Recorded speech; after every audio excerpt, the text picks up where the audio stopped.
mercadería en territorio romano, ya nos cobraban un 2,5% de derechos de importación. En la España musulmana, ¿qué pasó? Bueno, en el año 711, los musulmanes hicieron una invasión islámica en España, ocuparon las tierras y estuvieron hasta 1492. Y durante estos 700 y pico de años, ¿qué pasó? Cobraron derechos de exportación. Derechos de importación. ¿Cuánto cobraban? Cobraban entre el 3 y el 15% del valor de la mercadería. Se cobraban ya derechos al valor. Si después uno siguiera viendo el curso de la historia, no es nuevo, como vemos ya desde Roma, la antigua España, se cobraban derechos de importación. Si uno sigue viendo el correr de la historia, nos encontramos con que llegamos al año 1927, y entre 1927 y 1930, la Cámara de Comercio Internacional le pidió a la Sociedad de las Naciones, insisto, entre 1927 y 1930, que tratara de unificar el concepto de la valoración a nivel mundial. Bien, es muy importante valorar y que todos los países se pongan de acuerdo en cómo se valora. ¿Por qué? Porque resulta que si no hay normas claras de valoración, un país productor produce una mercadería, sale, por ejemplo, con un barco, atraviesa todo el océano Atlántico, quiere colocar la mercadería, llega al país de destino, y ahí le dicen, bueno, esta mercadería tiene que pagar un 300% de derechos. No, si te pago esto, dice el productor, realmente no cierra, me fundo. Bueno, entonces vuelvo a hacer, y se volvía el barco. Y bueno, esto llevó a una traba del comercio internacional terrible, que generó la necesidad ya planteada por la Cámara de Comercio Internacional en el año 1927 de establecer normas claras de valoración. Bueno, siguieron los problemas y llegamos al año 1945, y bueno, ya sabemos que ahí terminó la Segunda Guerra Mundial, el año 1945, y surgieron las Naciones Unidas, y está ya tratado el tema en la Carta de las Naciones Unidas, y poco después se firmó la Carta de La Habana, que es un documento que, si bien los países, los delegados de los países lo firmaron, y esta Carta de La Habana contenía algunos principios y normas de valoración con la idea de establecer una base uniforme de valoración, resulta que después no pudo ser suscripto por los países miembros, porque cuando cada país sometió esta Carta de La Habana a su legislación, no fue aprobada, entonces quedó en la nada desde la práctica legal, pero sí sirvió como un importantísimo antecedente para que en el año 1947 se firme directamente ya el acuerdo de valoración, el artículo 7 del GATT, que es el acuerdo relativo a la aplicación del artículo 7 del Acuerdo General sobre Aranceles Aduaneros y Comercio, que en el año 1947 ya estableció una norma clara de valoración.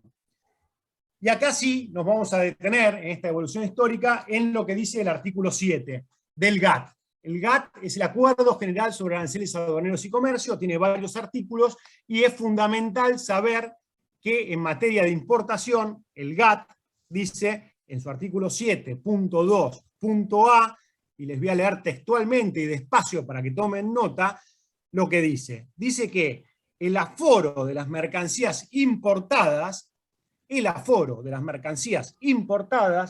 debería basarse en el valor real de la mercancía importada, a la que se aplique el derecho o de una mercancía similar, y no en el valor de una mercancía de origen nacional, ni en valores arbitrarios o ficticios.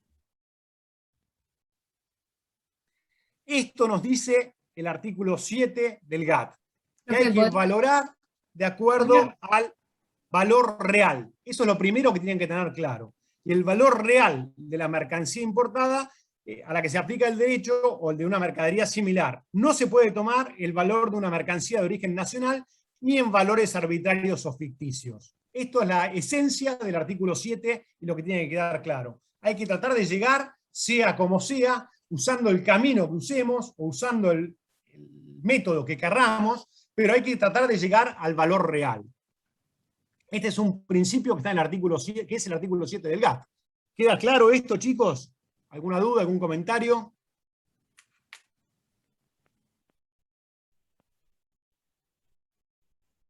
Yo, profe, si podría Adelante, repetir, Lautaro. Sí. ¿cómo anda? Si podría repetir la última parte. Sí. Lo que dice el artículo 7 del GATT nos dice que el aforo de las mercancías importadas debería basarse en el valor real de la mercancía importada. Esto lo estoy remarcando mucho, el valor real de la mercancía importada, a la que se aplique el derecho o en una mercancía similar, y no en el valor de una mercancía de origen nacional, ni en valores arbitrarios o ficticios. ¿Queda claro esto, Lautaro? Perfecto. Les quiero remarcar esto, de que por supuesto no hay que tomar el valor real, no hay que tomar valores arbitrarios o ficticios, pero fíjense que ya el mismo artículo 7.2, inciso A, nos dice que además, ¿qué es lo que hay que descartar? Además de los valores arbitrarios o ficticios, chicos, según lo que les acabo de leer o decir. La mercancía de origen nacional. Sí, eso fue lo que siempre pretendió Estados Unidos hasta este momento, que se permita valorar de acuerdo al valor de la mercadería de origen nacional. Imagínense ustedes lo difícil que es convencer a una potencia como Estados Unidos de que la forma en la que ellos quieren establecer una valoración uniforme a nivel mundial no es aplicable. Ya en el artículo 7, en el año 1947, ya se les dice que no. El artículo 7 ya dice que no se va a valorar así. Es un método prohibido. Así no se valora. Se valora de otra manera. ¿De qué manera? Tomando el valor real o una mercadería similar. No podemos tomar valores arbitrarios ni ficticios, pero tampoco el precio en el mercado interno. ¿Queda claro esto, chicos? Es un concepto básico. Si está claro, vamos a seguir con el artículo 7, en el punto 2b, que dice que el valor real, nos aclara ahora qué es el valor real. El valor real debería ser el precio al que en tiempo y lugar determinados por la legislación del país importador, las mercancías importadas u otras similares son vendidas u ofrecidas para la venta en el curso de operaciones comerciales normales efectuadas en condiciones de libre competencia. Acá el mismo artículo 7 nos dice qué es el valor real, que es la forma en la que tenemos que tratar de valorar.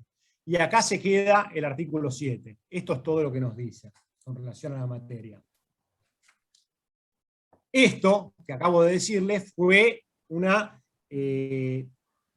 gran negociación, hubo que discutir mucho para llegar a esta conclusión, hubo que convencer a Estados Unidos que la forma en la que quería valorar, o que valoraba hasta este momento, no iba a ser de aceptación a nivel mundial, que no podemos tomar el precio del mercado interno, y esta forma, o este acuerdo, se llega, a pesar del esfuerzo de Estados Unidos por imponer su ideología, no solamente a Estados Unidos. Estados Unidos era respaldado por Canadá, por Japón. Imagínense cómo están armando los bloques ya de discusión en esta ronda de negociaciones, como pone Pablo acá en la pantalla, y lo difíciles que pueden ser los acuerdos a los que hay que llegar. A este acuerdo se llegó en el año 1947, como decíamos recién, la primera ronda de negociaciones, que es en la ciudad de Ginebra, que queda en Suiza, en el año 1947, y de este primer acuerdo básico formaron parte de 23 países.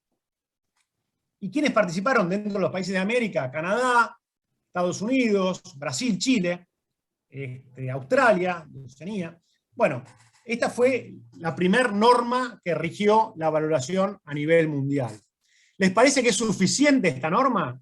¿O habrá que profundizar un poquito más en el artículo 7, que dice que hay que tratar de llegar a valorar teniendo en cuenta el valor real? ¿Qué piensan, chicos? ¿Que alcanzará o que con esto seguimos con problemas?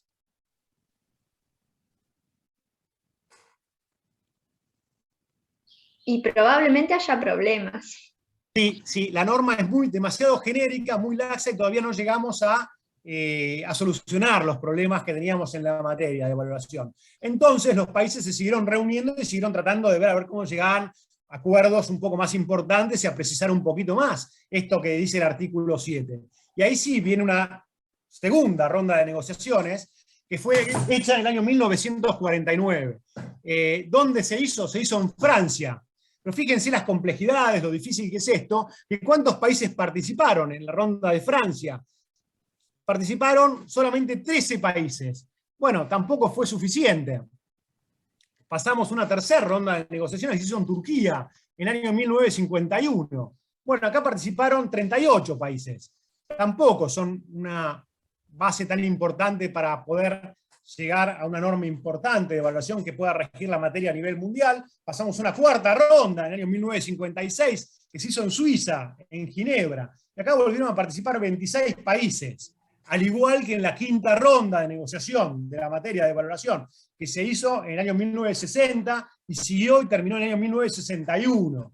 Se hizo también en Suiza, en Ginebra, y también participaron 26 países.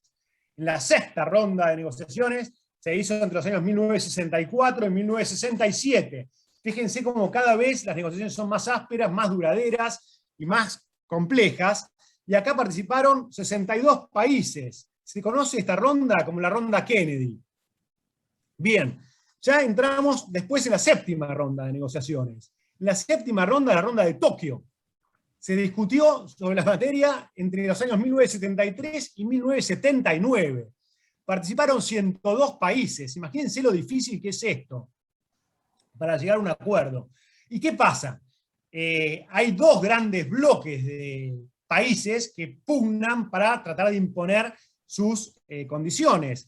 Obviamente, los países más desarrollados, que tal vez pretendían colocar sus productos con una base de evaluación un poco más baja, y los países subdesarrollados que pretendían tal vez defender su industria nacional, consiguiendo convencer al resto del mundo de que el valor en aduana se valore en forma uniforme a nivel mundial, de una forma con un valor que sea un poquito más alto. Entonces era difícil, pues ya hay intereses creados y las discusiones se vuelven bastante ásperas.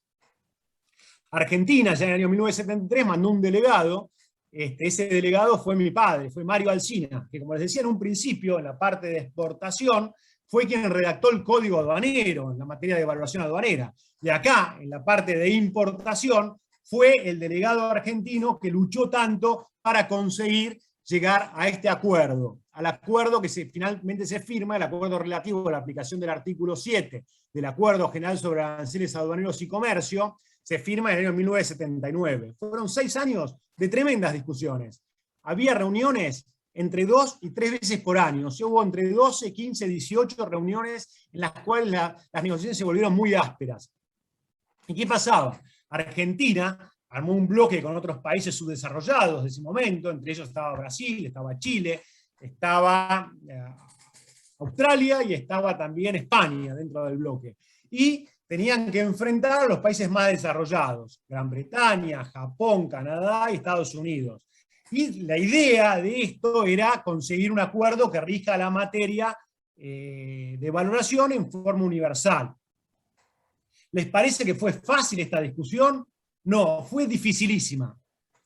Al punto tal que ya en el año 1978, al final de la ronda Tokio, llegó un punto en el que el delegado de Estados Unidos, cada vez que opinaba, en la séptima ronda, sí, en la ronda Tokio, el delegado de Estados Unidos se cerraba muchísimo con su postura y, por ejemplo, decía, firmamos el acuerdo y empieza a regir desde que se firma el acuerdo, porque si no, ¿para qué lo vamos a firmar?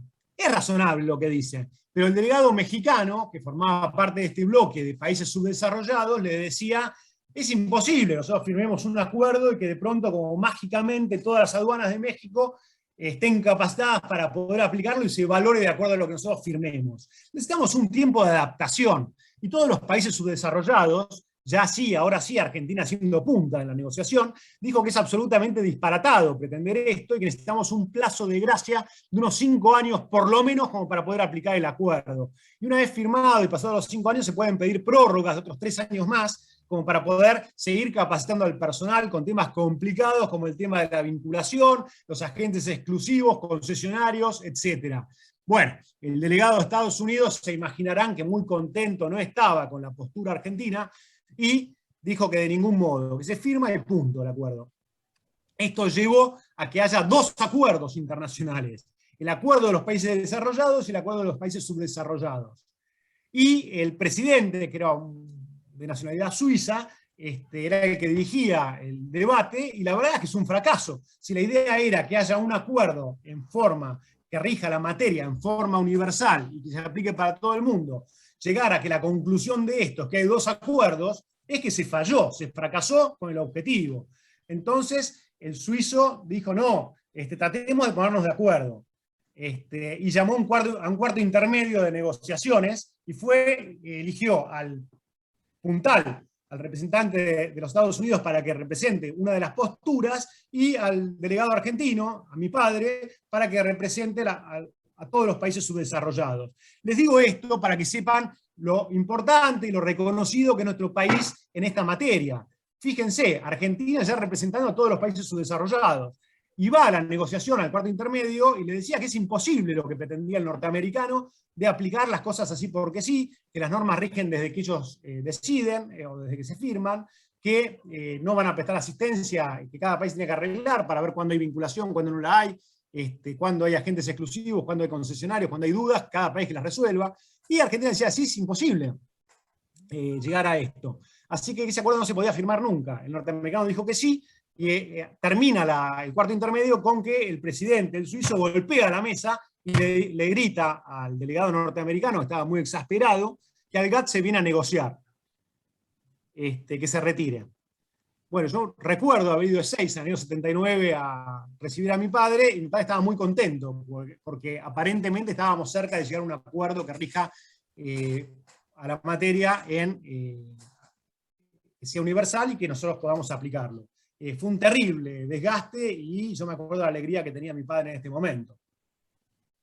Después de este acuerdo, sí, fue perfeccionado en algunas cosas, y se llegó a la 8ª ronda, que es la ronda Uruguay, que ya fue suscripta por más países. Fueron 123, creo que son 123 los países que lo firmaron, ahora sí, 123 países que lo firmaron, y ya en la ronda de Uruguay termina con la creación de la Organización Mundial de Comercio. Fíjense lo importante que fue esta ronda, en la cual se trabajó mucho y se hizo hincapié en este acuerdo sobre mercaderías, en la ronda Uruguay, que data del acuerdo del año 1994, y que además de las mercaderías, del acuerdo sobre mercaderías, en la Organización Mundial de Comercio, en el seno, se trataron otros 13 acuerdos más.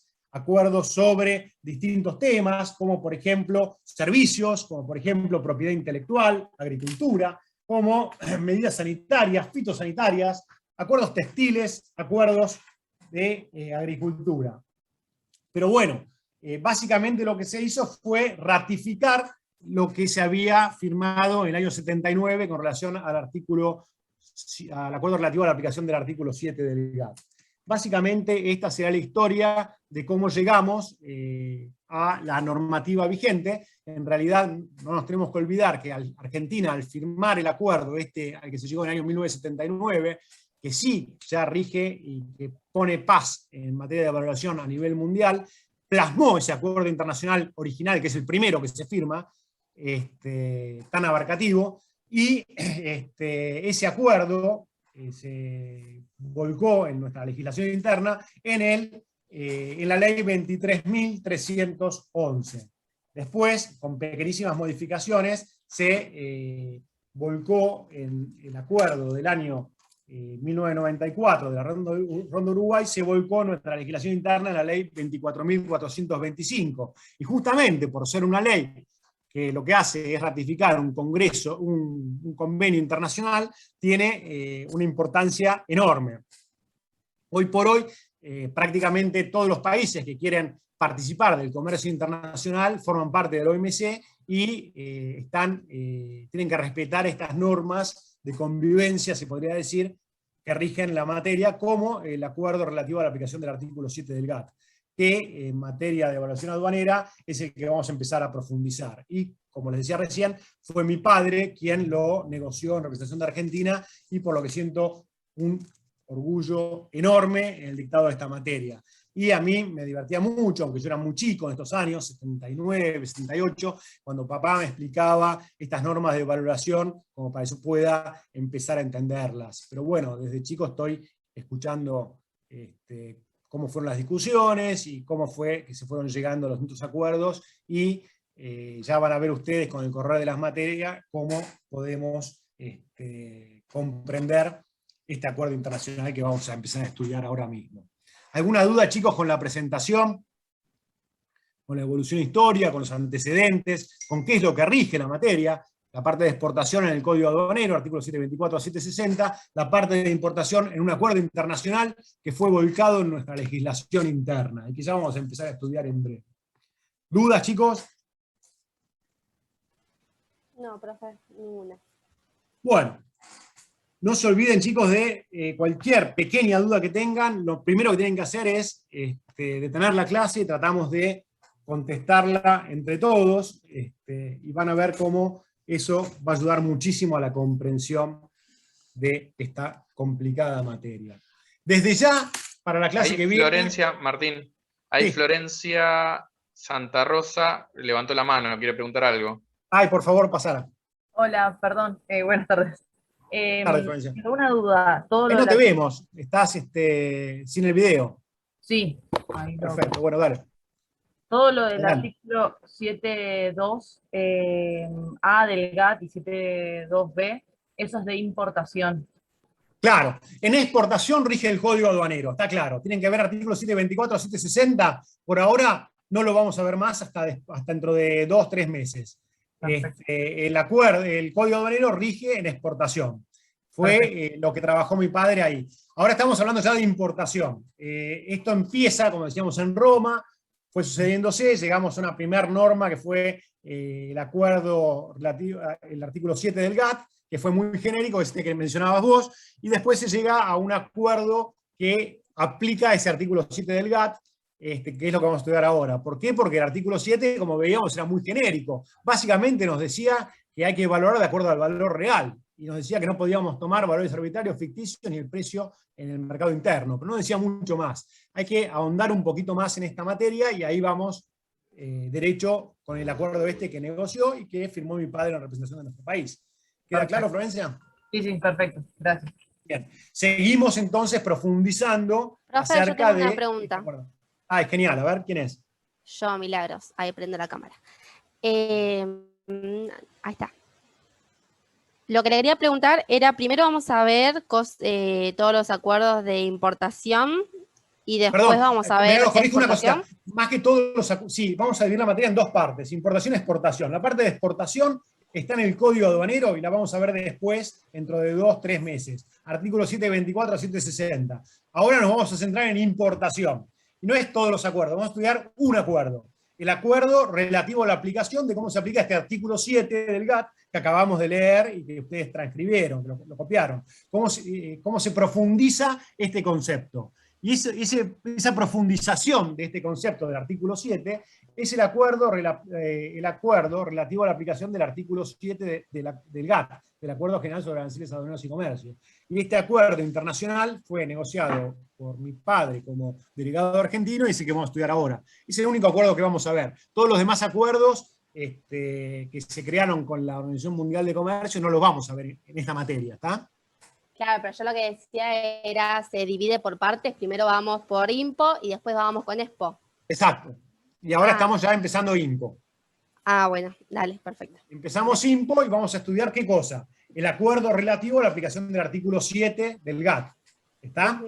Empezamos entonces a estudiar este acuerdo internacional. Desde ya, chicos, que para la próxima clase, para el martes que viene, tienen que tener el acuerdo, este que estoy diciendo, el acuerdo relativo a la aplicación del artículo 7 del GATT, que es el Acuerdo General sobre Aranceles Aduaneros y Comercio, lo tienen que tener en la mano para poder seguir un poquito más fácil la clase. Saben que este acuerdo fue plasmado en la ley 23311 que les decía en un principio, y después con las modificaciones de las quintas rondas, llegamos a la ronda Uruguay en el año 1994, y conseguimos llegar al momento en el cual se firma este acuerdo definitivo, que fue volcado en la ley 24.425. Y eso es lo que vamos a estudiar ahora. El acuerdo internacional, sus artículos y sus textos complementarios. Si ya está aclarada esta presentación, entramos y nos introducimos en qué es lo que dice y cómo está compuesto la estructura de este acuerdo internacional. ¿Alguna duda más, chicos?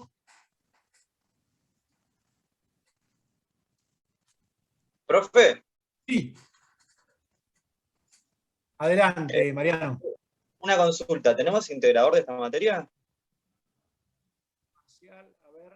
El integrador, lo que solemos hacer nosotros es, el primer parcial es oral coloquio, el segundo suele ser individual, y ahí simultáneamente tomamos el integrador, sería todo, lo hacemos todo juntos, segundo parcial, integrador.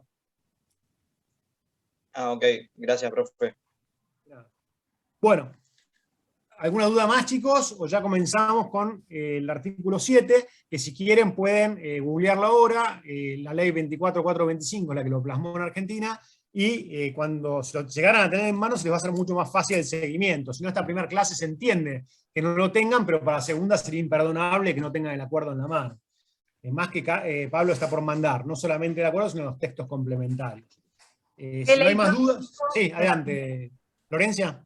Sí, ¿qué ley dijo en Argentina que se aplicó? La primera ley fue la 23.311, que ratificó este acuerdo que firmó mi padre en el año 79, y después hubo muchas rondas de negociación, como les decía hace un ratito. En la ronda Uruguay se termina de sellar lo que finalmente fue plasmado en la ley 24.425, y ahí van a encontrar el acuerdo relativo a la aplicación del artículo 7 del Acuerdo General sobre Aranceles Aduaneros y Comercio, el texto vigente, ¿está? Ley 24.425. Bien, aclarado esto, si no hay más dudas, chicos, ya comenzamos con la explicación de la parte de evaluación de importación, y ya empezaríamos a contar en cómo está trabajada la materia y la estructura que tiene este acuerdo internacional. ¿No hay más dudas? Bien, si no hay más dudas, lo que les voy a comentar para empezar con esta explicación de la parte de valoración en materia de importación es que, como les decía recién, en la parte de importación se reúne el comité de valoración durante mínimo no menos de 2 veces por año, y discuten sobre todos los problemas que tenemos en evaluación a nivel mundial. Esas reuniones se dan permanentemente, y mi padre, cuando dejó la función pública, dentro de su equipo de trabajo, tenía 2 abogados que lo asistían a él, lo ayudaban, y trabajaron y se formaron mucho con él, y el primero fue Daniel Solesi. Yo no sé si alguna vez lo han escuchado hablar a él, y Daniel Solesi, además de ser un gran amigo de la familia, de haber trabajado con mi padre durante décadas, lo que hizo fue hacerse cargo de la Dirección de Técnica y Evaluación Aduanera, de la que el jefe siempre fue mi padre hasta que se retiró de la función pública, y Daniel Solesi empezó entonces como jefe del área a representar a nuestro país en los comités internacionales. Y así como papá fue muy reconocido, Daniel Solesi, como delegado argentino, participaba de las reuniones, y lo que decidieron fue, cuando hubo una elección, hacer una votación. Votaron a un presidente de para que rija toda la materia de evaluación a nivel mundial, y lo eligieron presidente del Comité Técnico de Evaluación de la Aduana, ni más ni menos que a Daniel Solesi, un gran amigo nuestro de la familia, y un tremendo orgullo para el país tener un número 1 del mundo en la materia, ya oficialmente elegido. Pero Daniel también decidió irse de la función pública, dejó el Ministerio de Economía, abrió su estudio jurídico, publicó su libro de evaluación aduana, que bastante rico en jurisprudencia es, trabajó recogiendo antecedentes de todo el mundo, pero se retiró. Entonces quedó el otro abogado que trabajaba con mi padre, que se llama Horacio Oscar Vicente. Y empezó él a ir a las reuniones del Comité Técnico de Evaluación en Aduana, que también tuvo que llamar a elecciones, votaron y eligen presidente. ¿A quién? A Horacio Vicente lo eligen presidente del Comité Técnico de Evaluación en Aduana a nivel mundial. Fíjense, las 3 personas que trabajaban en el equipo de papá, los 3 fueron realmente más que reconocidos.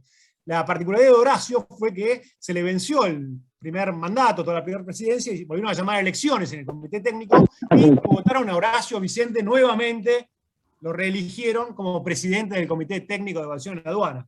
Y ahí ya estaba corriendo el año 1993, en su segundo mandato, y Horacio me ofrece trabajar en la Dirección de Técnica de Evaluación en Aduana. Yo ya me había recibido de abogado en el 93, y yo muy contento, empecé a dar clases con Horacio en la Cámara Argentina de Comercio, de evaluación aduanera, por supuesto, y aprendí muchísimo con Horacio, y la otra profesora auxiliar de Horacio era la doctora Goldstein, Fabiana Goldstein. Entonces íbamos Fabiana y yo a dar clases en la Cámara de Comercio y trabajábamos con Horacio Vicente. Y por ahí Horacio no estaba, se iba a almorzar, sonaba el teléfono y atiendo yo alguna vez y me llamaba y me dice, hola, soy la delegada de Estados Unidos, que yo soy la vicepresidenta del Comité Técnico de Evaluación Aduana a nivel mundial, y Horacio es el presidente. Quería saber si Horacio va o no va, porque todavía no confirmó si iba, y en un momento en el que estaba difícil para Argentina en lo económico, estaban viendo si le podían pagar el hotel y los viajes a Horacio, y ella me preguntaba a mí si ella iba a asistir o no, pues la responsabilidad de ser un dirigente, el número 1, el que está a cargo de un comité internacional, no es fácil, y que hay que prepararse y hay que tratar de estar a la altura, de estar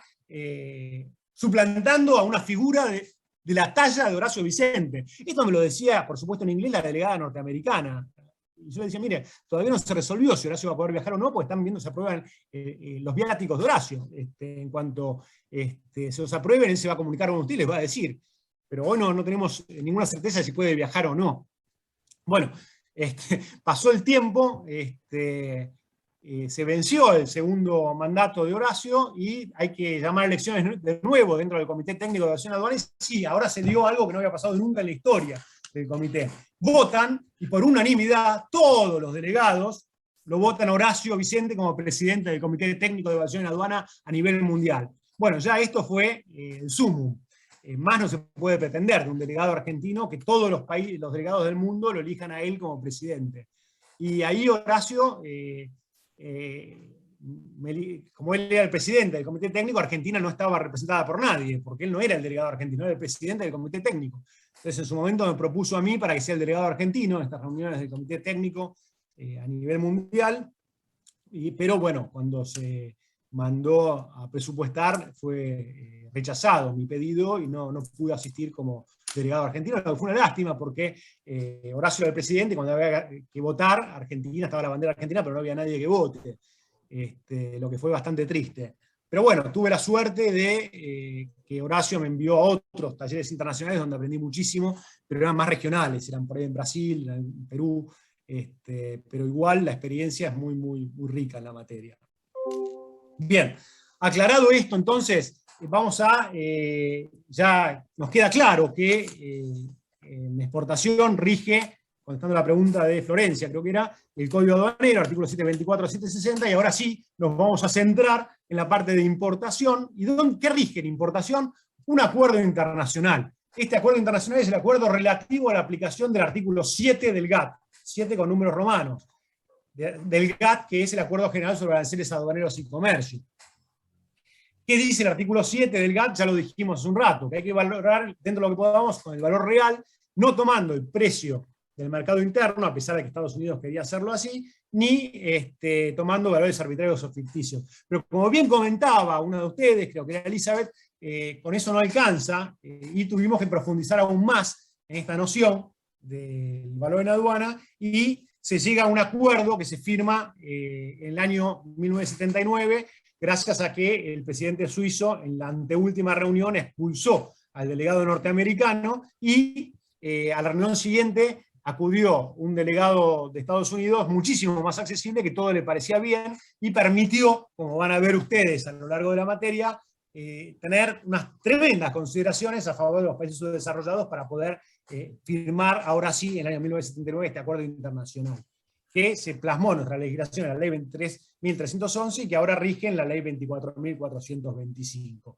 Este acuerdo internacional tiene, ¿cuántos artículos tiene? Tiene 25 artículos. Estos 25 artículos están divididos en distintas partes. Está la parte 1 del acuerdo, que va del artículo 1 al artículo 17, y que hay que saberlo a la perfección para poder rendir un examen de evaluación aduanera. Los primeros 17 artículos son clave.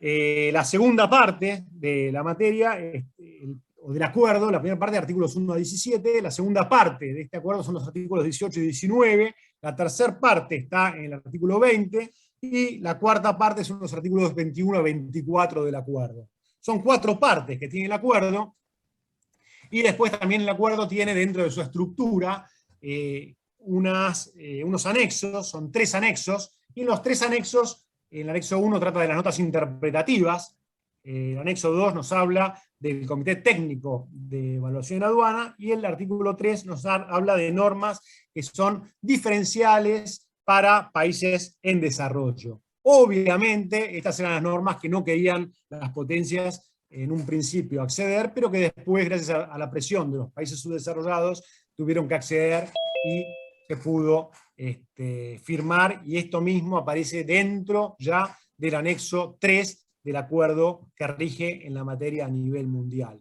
Y esto que les estoy diciendo, que nos habla de normas para los países en desarrollo, que está en el anexo 3, o que en la parte 3 del acuerdo, el artículo 20 puntualmente nos habla de que los países en desarrollo van a tener un trato especial y diferenciado.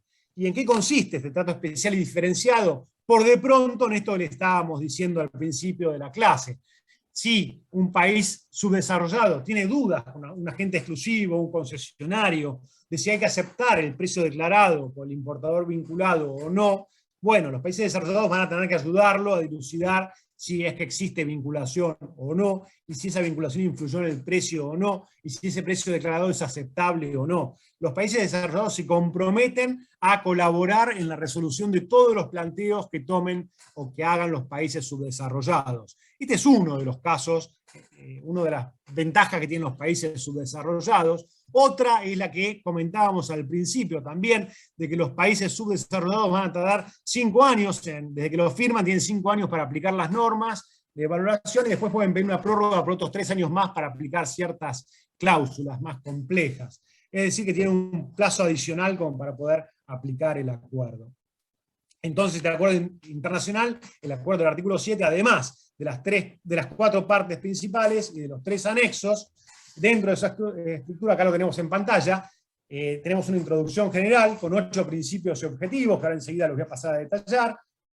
Son 8 objetivos que tiene el acuerdo. La parte 1, que nos habla de las normas de evaluación en aduana, yo les decía, está trabajada en el acuerdo, artículos 1 a 17. La parte 2 nos habla de la administración del acuerdo, consultas y solución de diferencias. Lo van a encontrar en los artículos 18 y 19 del acuerdo. La parte 3, que ahí está en pantalla, trato especial y diferenciado, está en el artículo 20 del acuerdo, y las disposiciones finales están en los artículos 21 a 24 del acuerdo. Los anexos son 3. El anexo 1 nos habla de las notas interpretativas. Y acá lo primero que tienen que saber es que las notas interpretativas tienen el mismo valor legal que las notas, que el artículo mismo. Entonces, al tener el mismo valor legal, las tienen que conocer tan bien como al acuerdo. Vamos a tomar artículo 1, nota interpretativa al artículo 1. Artículo 2, nota interpretativa al artículo 2. Así les aclaro que van a tener que manejar a la perfección las normas y los textos complementarios. Sobre todo las notas interpretativas porque tienen valor legal. Hay otros textos que no tienen valor legal, como por ejemplo las opiniones consultivas, los comentarios, los estudios de casos. Pero sí las notas interpretativas. Después el Comité Técnico de Evaluación en Aduana, que fue ya comentado, elige tener reuniones entre 2 y 3 veces por año, se siguen reuniendo, por supuesto. Argentina tuvo presidentes del Comité Técnico de Evaluación en Aduana, como Solesi, como el doctor Vicente. Y después el trato especial y diferenciado, que yo les decía que bastante costó conseguir. Esto está trabajado en el anexo 3 del acuerdo. Ya hecha esta presentación del acuerdo, chicos, si no hay ninguna duda, vamos a empezar por la introducción general y por esos 8 principios que están enumerados acá en la pantalla. ¿Alguna duda?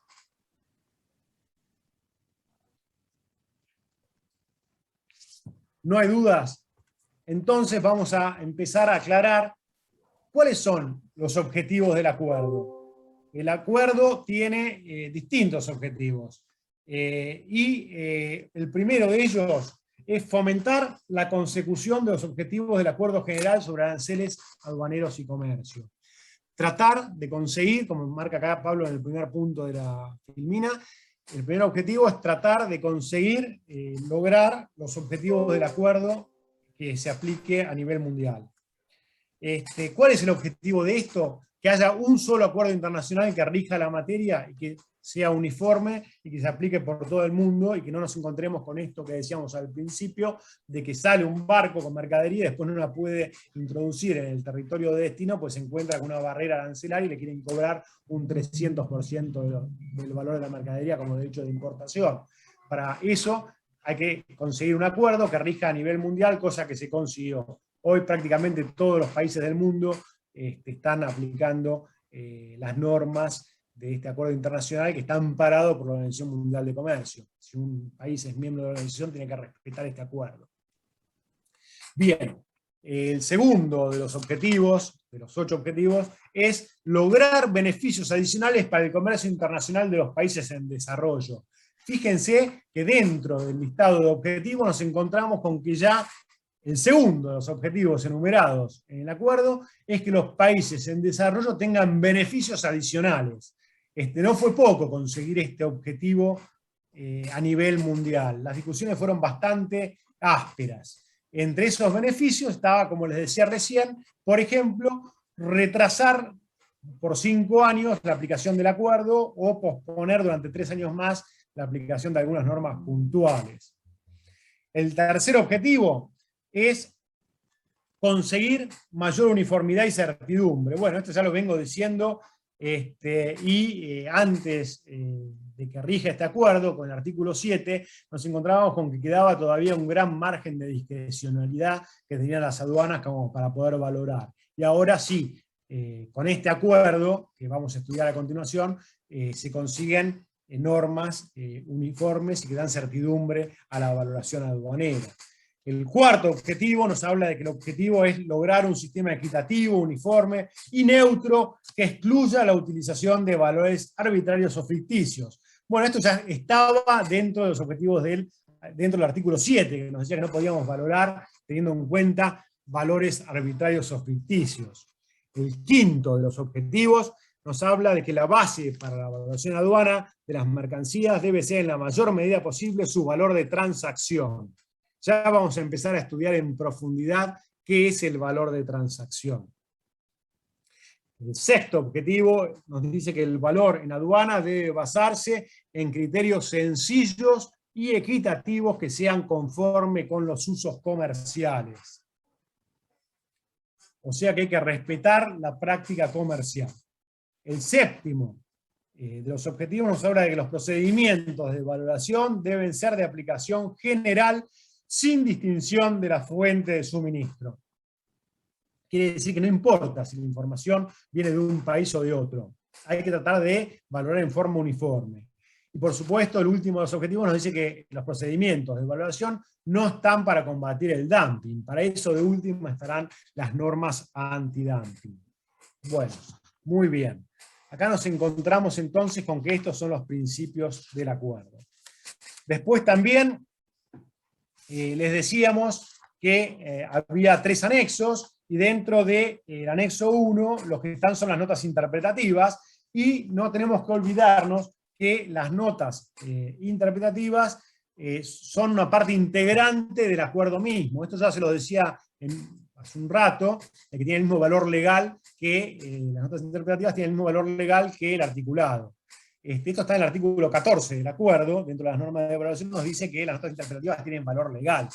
No es lo mismo que el Código Civil, que tiene sus notas interpretativas o sus notas al pie, y que bueno, son ayudas. Pero acá nos encontramos con que las notas tienen valor legal, y hay que conocerlas como el acuerdo mismo. Y después tenemos también que hay que aplicar los principios de contabilidad generalmente aceptados, y ya con eso podemos cerrar esta presentación de la estructura del acuerdo.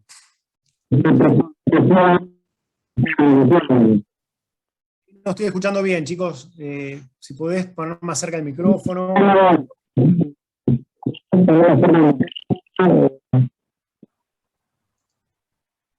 ver, yo no escucho bien. Pablo.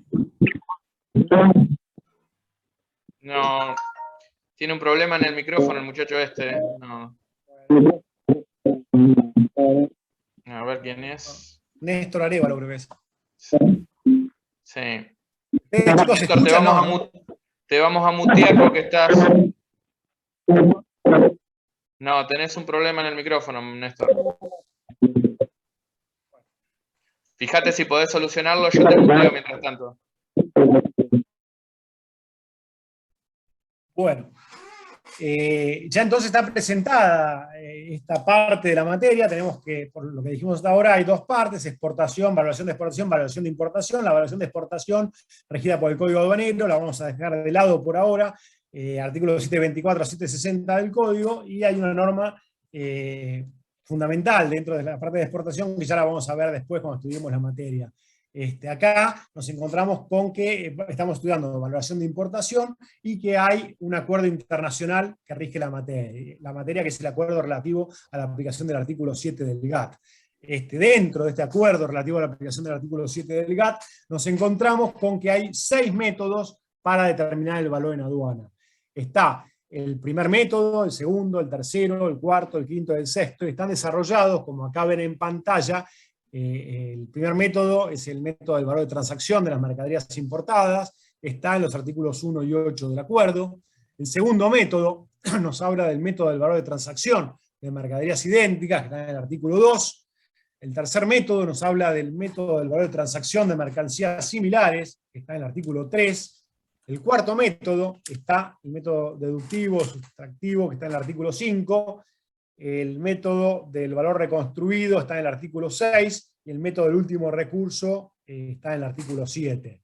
Es decir, nos encontramos con que hay 6 métodos para determinar el valor en aduana, y por lo que están viendo en pantalla, se cita acá el artículo 1, al 2, al 3, al 5, al 6, al 7, al 8, y no se cita el artículo 4, que simplemente lo que hace el artículo 4 es no establecer un método, sino que da la opción al importador de pedir que en el caso que él lo solicite, estos métodos no se apliquen en cascada, como lo pone acá Pablo en pantalla. Está arriba el artículo 1, después viene el 2, después viene el 3, después el 5, después el 6 y después el 7. Y lo que puede hacer el importador es pedir que el artículo 6 se aplique antes que el 5, que no se respete la cascada esta que está tan taxativamente marcada, acá en pantalla lo vemos, y que el importador puede pedir que se valore primero por el 6 antes que por el 5.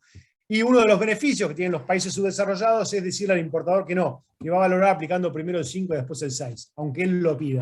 Beneficios que no tienen los países desarrollados. Esa es otra de las ventajas que consiguieron los países subdesarrollados. Después ya con el tiempo, y cuando estudiemos la materia, nos vamos a dar cuenta por qué es que le dan esa posibilidad a las aduanas de los países subdesarrollados. Y ya se las voy a contar muy por arriba, pero es evidente, porque el artículo 6 nos habla de un valor reconstruido, y ya la palabra nos indica que si hay que reconstruir un valor, ¿de dónde podemos arrancar? Obvio, arrancamos del valor, del precio de construcción, de lo que cuesta hacer la materia. Ese precio para realizar la materia, el precio para construirla, el costo de producción, como se lo conoce técnicamente, ese costo, ¿quién lo va a saber? Y bueno, lo va a saber el que la produjo. ¿Y quién es el que la produjo? El del país exportador.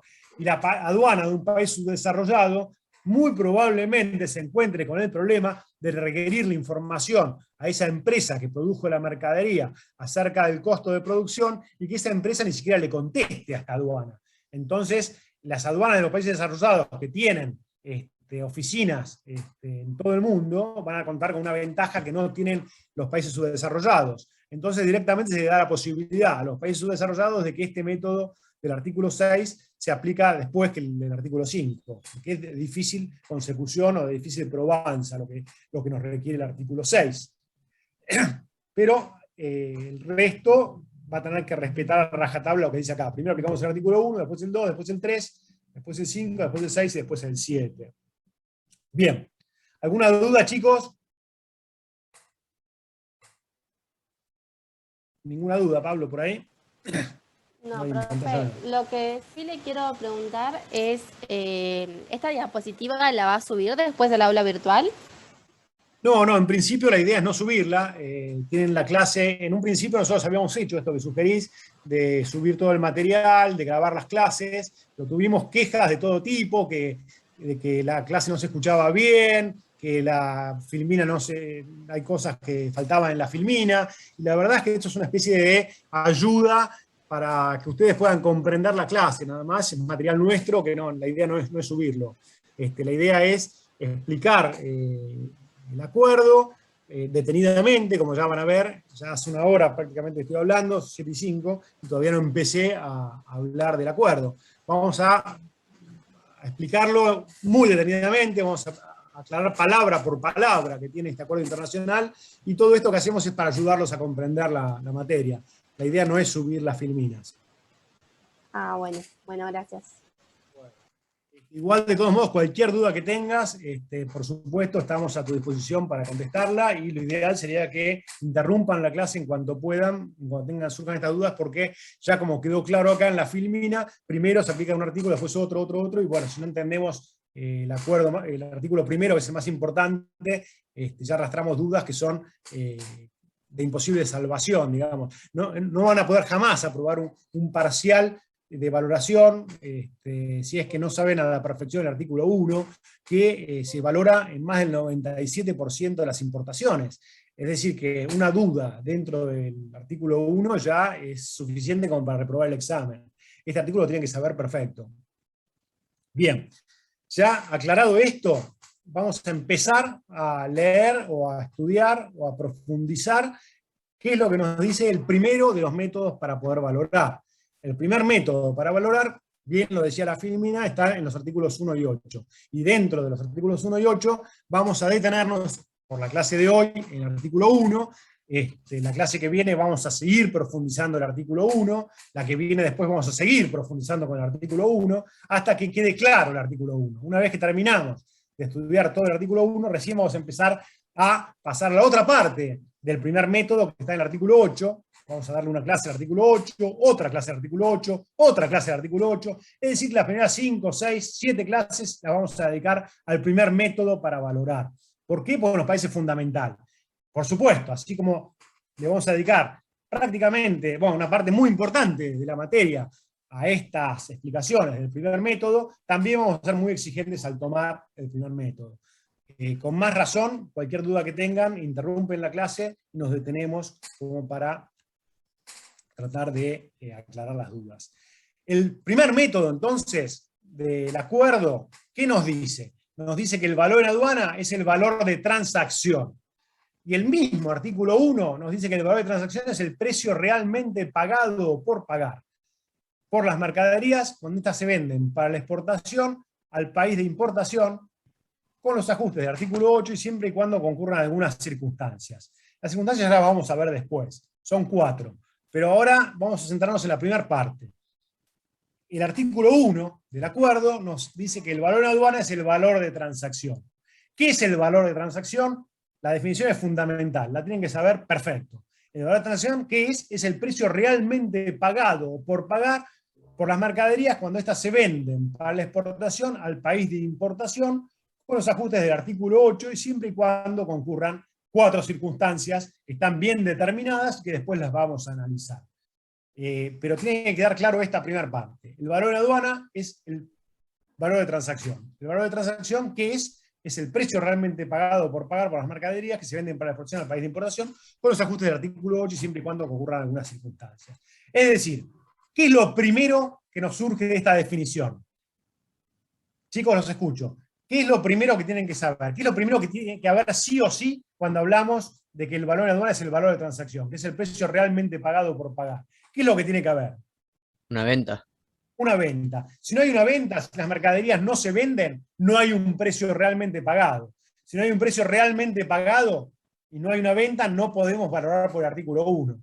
Obviamente, y ya se deben imaginar que si no podemos pasar al artículo 1 para valorar, ¿qué hacemos? Vamos al 2. Vamos al 2, exactamente. Y si no podemos valorar por el 2, vamos al 3. Si no, iremos al 5, si no al 6 o si no al 7. Siempre vamos a valorar, porque las mercaderías tienen que ser valoradas para fines tributarios o al menos para fines informáticos. Las mercaderías tienen que tener un valor en aduana. Y vamos a aplicar uno de los 6 métodos, eso está claro.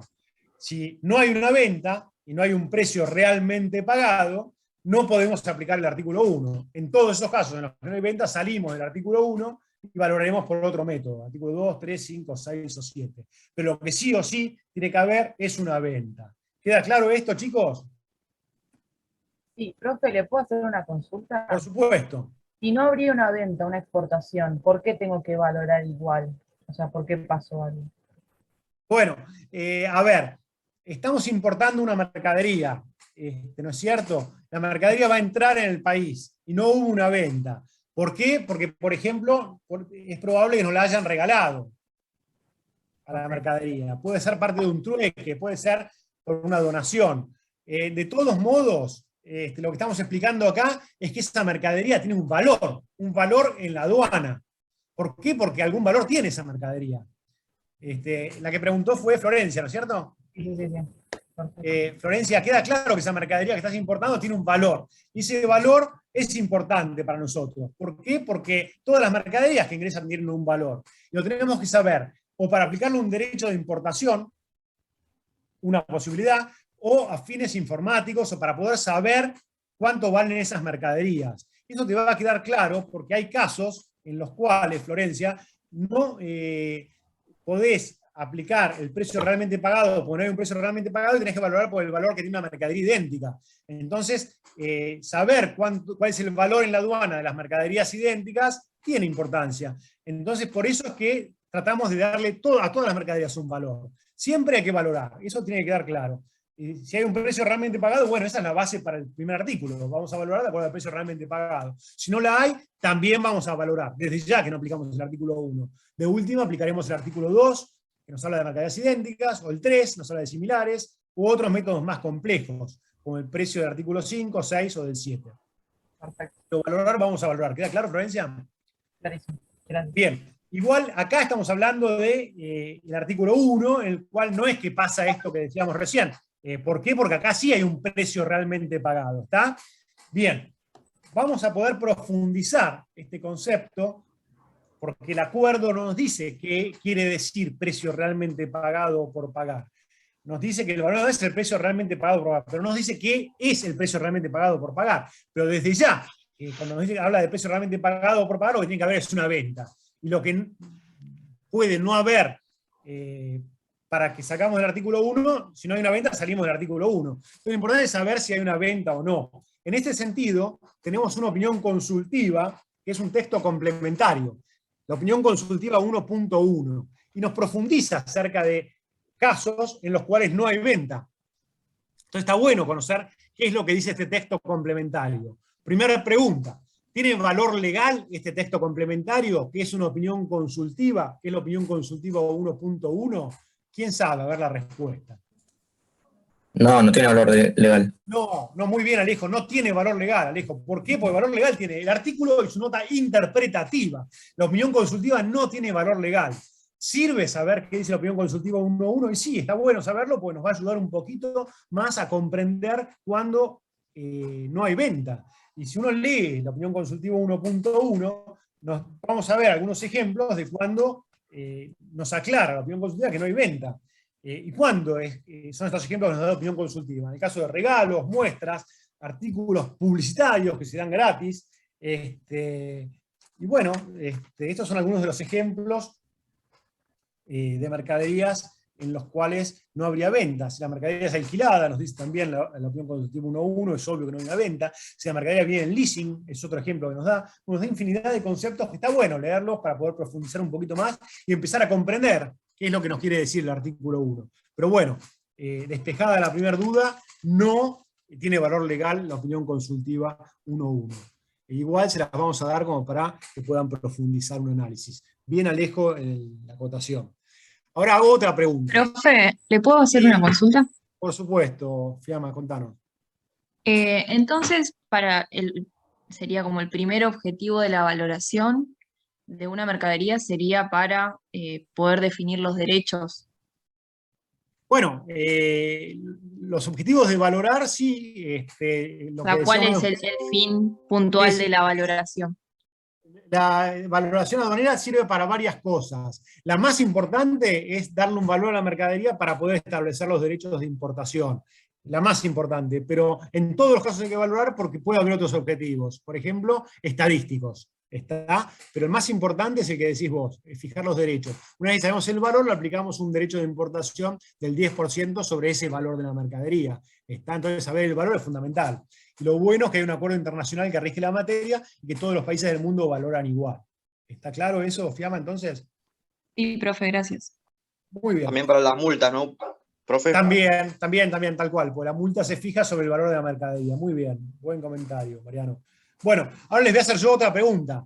Y ya está claro que empieza el artículo 1 hablándolos de que el valor en aduana es el valor de transacción, de que el valor de transacción es el precio realmente pagado. Ya está claro también que el precio realmente pagado es porque hay una venta. Ahora les pregunto yo, esa venta, estamos en el artículo 1, en los primeros 2, 3 renglones. El valor en aduana de las mercancías importadas es el valor de transacción, es el precio realmente pagado o por pagar. Estamos en el renglón 2 de la materia, del artículo 1. Es el precio realmente pagado o por pagar. Bien, es obvio que para que haya un precio realmente pagado por pagar tiene que haber una venta. Esa venta, si yo voy a un kiosco y compro cigarrillos, ¿les parece que ese precio va a ser un precio de lo que estamos hablando acá en esta materia o no tendrá nada que ver? Para mí no. No. ¿Quién dijo Para mí que no? A ver, chicos. tampoco. Está muy bien. ¿Se ocurre por qué no? Y porque no fue importado No ni es- exportado. claro. Exacto. Esa venta es el precio realmente pagado por pagar, que es lo que estamos en pantalla, cuando éstas se vendan para su exportación al país de importación. Tiene que haber una compraventa internacional, tiene que haber una transacción internacional, tiene que haber una transferencia internacional de las mercaderías. Eso es lo que nos dice el concepto de que tiene que haber una venta para la exportación al país de importación.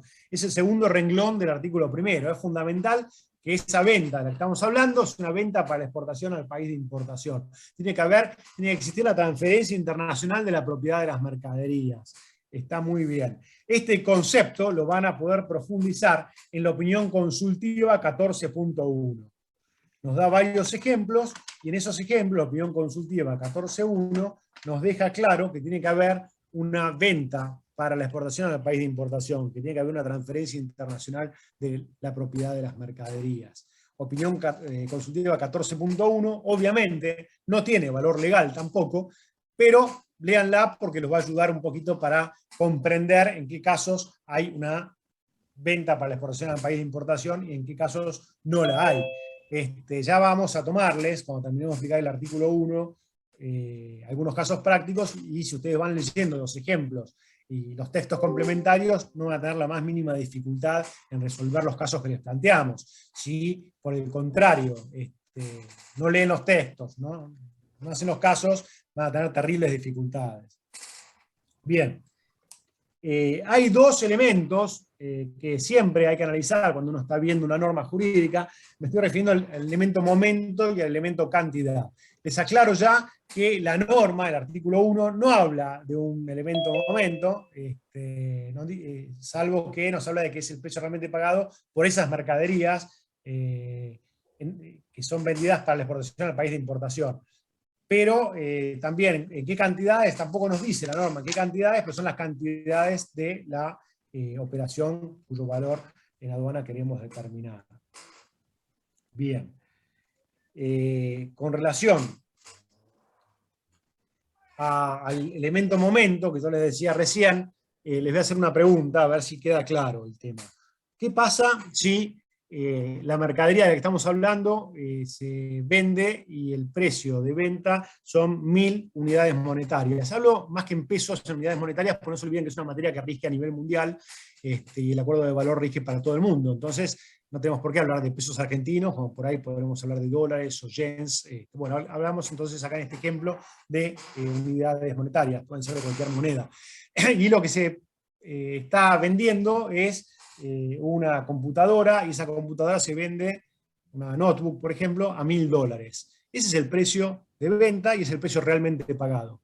la computadora, le pedimos al exportador que la envíe por barco, y el barco viene y llega a Argentina, y cuando llega a Argentina, el valor de esa computadora subió, porque ustedes saben que en el mercado los valores y los precios no son uniformes, pueden ir cambiando con el correr del tiempo, y cuando llega a la aduana, esa computadora vale $1.500. Yo les pregunto a ustedes, entonces cuando hay que valorar, ¿cuál es el valor en aduana? ¿1.000 o 1.500? 1000. 1000. ¿Por qué 1.000 y no 1.500? Si cuando llego Porque vale es el valor 1.500. de la transacción. Porque se hizo en un momento determinado anterior y es el valor que se pagó realmente. Sí, el valor en aduana es el precio realmente pagado. Entonces, si realmente se pagó 1.000, es 1.000. No importa cuánto vale después, y las fluctuaciones de precio no van a afectar a la norma, lo que dice el precio realmente pagado. Entonces, el valor en aduana va a ser de 1.000. Correcto, chicos, muy bien. Ahora vamos a empezar a profundizar un poquito más cómo comienza el artículo primero. ¿Qué dice el artículo 1? Le voy a pedir a alguno de ustedes que empiece a leerlo, y yo voy a empezar a hacer agregados a lo que dice el artículo 1. A ver, alguno que lea fuerte lo que está en pantalla. El valor de aduana.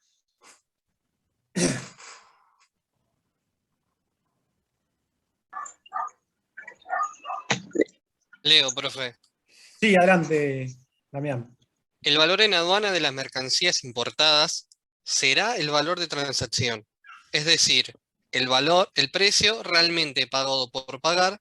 Ahí quiero detenerme ya. Acá quiero hacer un comentario, chicos. El valor de aduana es el valor de transacción, como bien decía Damián. ¿Qué es el valor de transacción?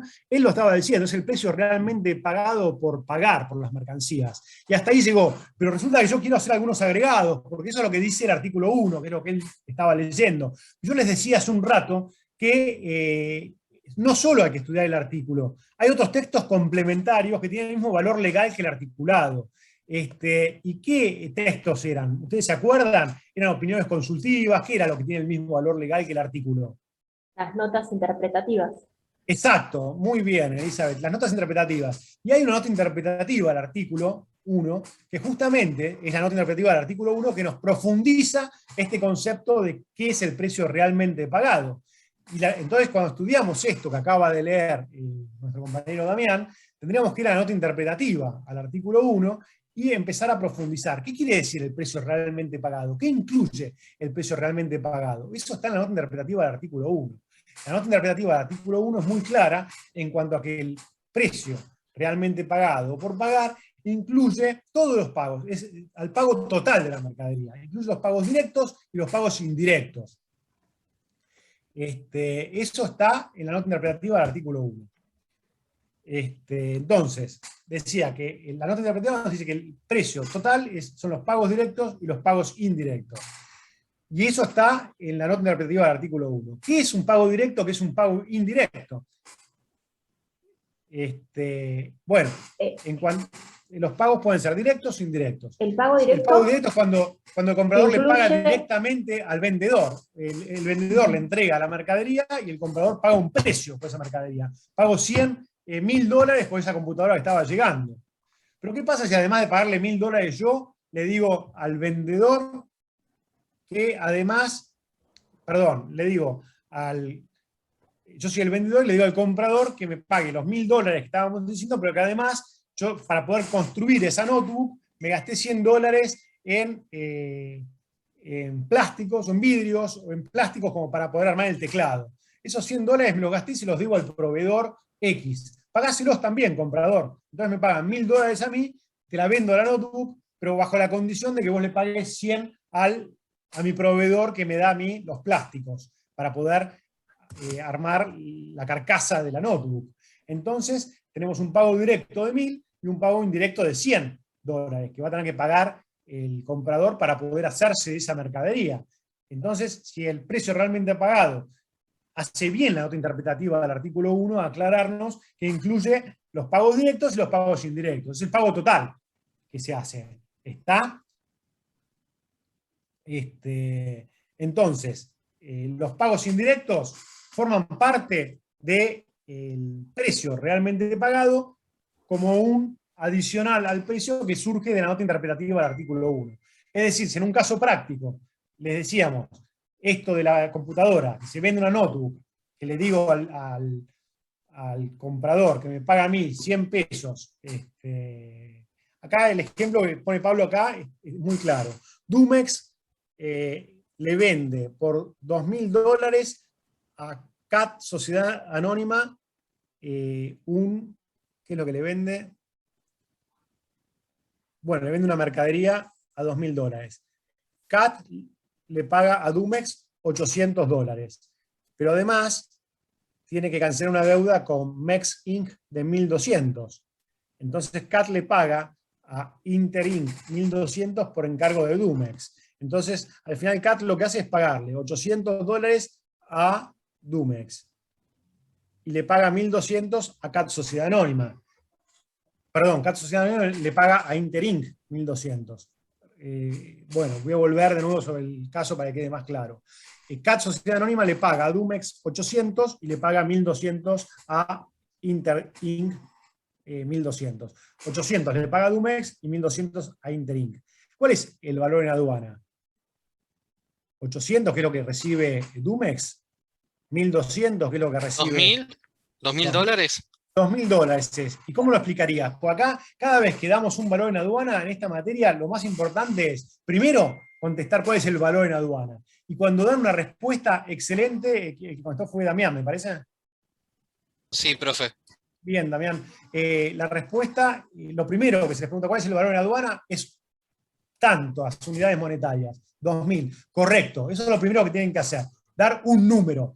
Me ha pasado, cuando corrigiendo trabajos prácticos ni hablar, y parciales también, los llamativos que en un parcial me pasó esto, después de 2 meses de cursada, y que contestamos, ¿cuál es el valor en aduana? Y me contestan, el valor en aduana es el precio realmente pagado, y me copian el artículo 1. Por supuesto que cuando les pregunto cuál es el valor en aduana, en un caso como este, la respuesta es la que dice Damián, 2.000. No estoy preguntando que me copien lo que dice el artículo 1, ni que copien lo que dice el artículo 1 y su nota interpretativa. La primera respuesta que dan ustedes cuando se les pregunta cuál es el valor en aduana es un número, 2.000.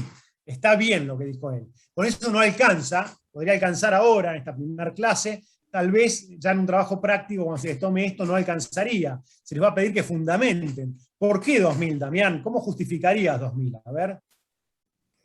¿No estará registrada la operación? ¿No hay alguna forma de solventar de que está registrada por $2.000? Bueno, sí hay registros documentales. Todo lo que decimos nosotros acá en los ejemplos que ponemos en pantalla porque tienen soporte documental. ¿Alguien puede ayudarnos a explicar un poco mejor cómo hizo Damián para llegar a $2.000? Porque el valor en aduana es $2.000, está claro. ¿Cómo lo justifican, chicos? Es por lo que dijo recién de que incluye los pagos directos e indirectos. Exactamente, es por lo que dije recién. ¿Y cómo justifican esto? 2.000. Entre paréntesis, ¿cómo justificarían? A ver. Y que le pagó 800. Sí, decilo. Y los 1.200 por pago indirecto. Está bien. Entonces justificarían, valor en aduana $2.000, entre paréntesis, 800 como un pago directo del artículo 1, 1.200 como nota interpretativa al artículo 1. ¿Está? Entonces siempre que dan una respuesta en evaluación en aduana, tienen que decir el valor, que es el número, y la justificación. ¿Cómo se justifica? Con normas. Esa es la forma correcta de justificar. Las normas acá estaban claras. Artículo 1 y nota interpretativa al artículo 1. 800 y 1.200. Resultado, valor en aduana 2.000. Así es como se justifica. Lo primero que vamos a ver cuando corregimos un parcial, un trabajo práctico, un ejemplo, es que sea correcto esto, 2.000. Y después, cómo llegaron y cómo justificaron el 2.000, con 800 y con 1.200. Esa respuesta es correcta. Papá siempre cuando empezaba a explicar de la materia de evaluación de aduana me decía que las preguntas nunca son tontas. Lo que puede ser tonta es la respuesta. Y la forma de contestar bien es así, dando el importe y después la justificación legal. Y esto les va a servir para toda la materia. Este ejemplo es muy bueno en ese sentido. Bueno, ¿alguna duda, chicos, de por qué se resuelve este caso práctico y que el valor de aduana son 2.000, como bien dijo Damián de entrada? Si hay dudas, prefiero evacuarlas. Si no, podemos avanzar un poquito más. ¿Podría poner de nuevo el ejemplo? Vamos a la pantalla, Pablo. acá nos encontramos con que CAT, Sociedad Anónima, está en un país que es M, Dumex está en un país que es X. Dumex le vende a CAT. CAT recibe la mercadería, que son esas bolsas que recibe CAT ahí, está muy contenta CAT, y recibe las bolsas y lo que hace es pagarle a Dumex 800 y le paga a Interinc 1200. ¿Por qué? Porque esos 1200 no se los paga porque quiere. Se lo encargó Dumex. Dumex le dijo, yo te doy la mercadería, pero vos tenés que pagarme 800 a mí y 1200 a Interinc. ¿Y por qué le dice que tiene que pagar 1200 Interinc? Bueno, una posibilidad es que Dumex haya tenido una deuda con Interinc, probablemente sea el proveedor, le está debiendo algo. Entonces, ¿cuál es el valor en aduana? El precio realmente pagado. ¿El precio realmente pagado cuál es? Es el pago directo y el pago indirecto, pues lo dice el artículo 1, pago directo 800, nota interpretativa 1200. Entonces el valor de aduana es 2000. ¿Queda clara la explicación o repetimos algo? Sí, profe. Bien. Siempre traten de justificar lo que están diciendo. Bien.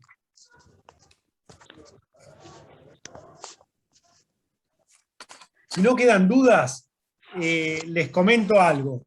Hay otros textos complementarios, además de lo que estuvimos viendo. Tiene valor legal el artículo, tiene valor legal la nota interpretativa del artículo. Hay textos complementarios que nos van a ayudar a comprender lo que quiere decir el artículo y su nota interpretativa.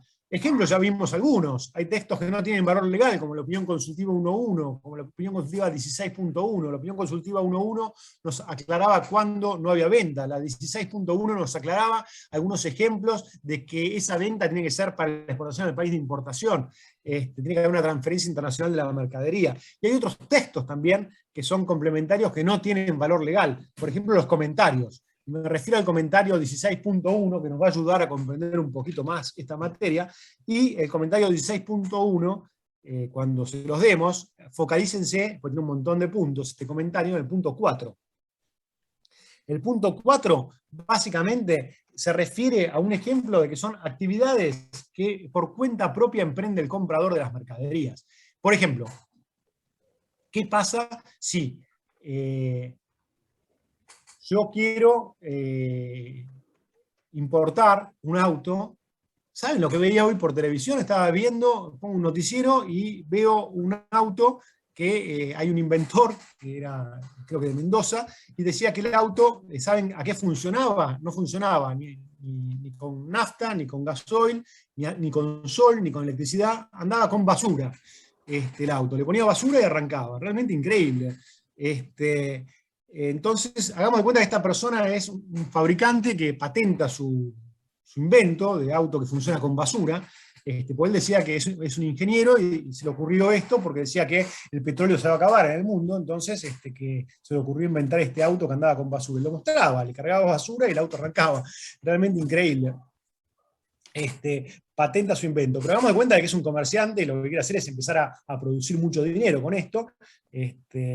Y nosotros acá estamos en otro país, acá en Argentina, decimos, qué buena idea tuvo este fabricante, este inventor, que se le ocurre el auto que anda con basura. Bueno, tengo una idea. Nos juntamos todos, le compramos 2 autos que funcionan con basura a este fabricante y después los vendemos acá en Argentina. ¿Qué les parece? Sí, es una buena idea. ¿Qué hacemos entonces? Bueno, lo que hacemos es tratar de hagamos publicidad antes de que llegue este auto, digamos que lo vamos a empezar a importar a partir del modelo 2022, porque ahora ya está medio quemado, 2021 ya está muy avanzado, y el 1 de enero de 2022 importamos un montón de autos que funcionan con basura y los vamos a vender.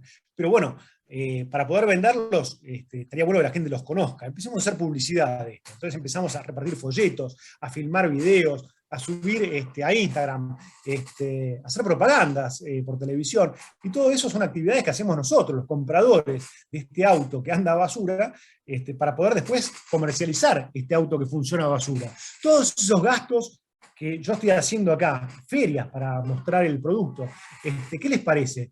¿Que forman parte del valor de la aduana? ¿Son parte del precio o que no son parte del precio realmente pagado o por pagar por esa importación de autos que funcionan a basura? Me refiero a todos los gastos de comercialización que hago yo como importador o como comprador, porque después me quiero beneficiar al vender o al revender ese auto que funciona a basura. ¿Queda clara la pregunta o el planteo? Si queda claro, espero su respuesta. Si no, trato de aclararlo un poquito más.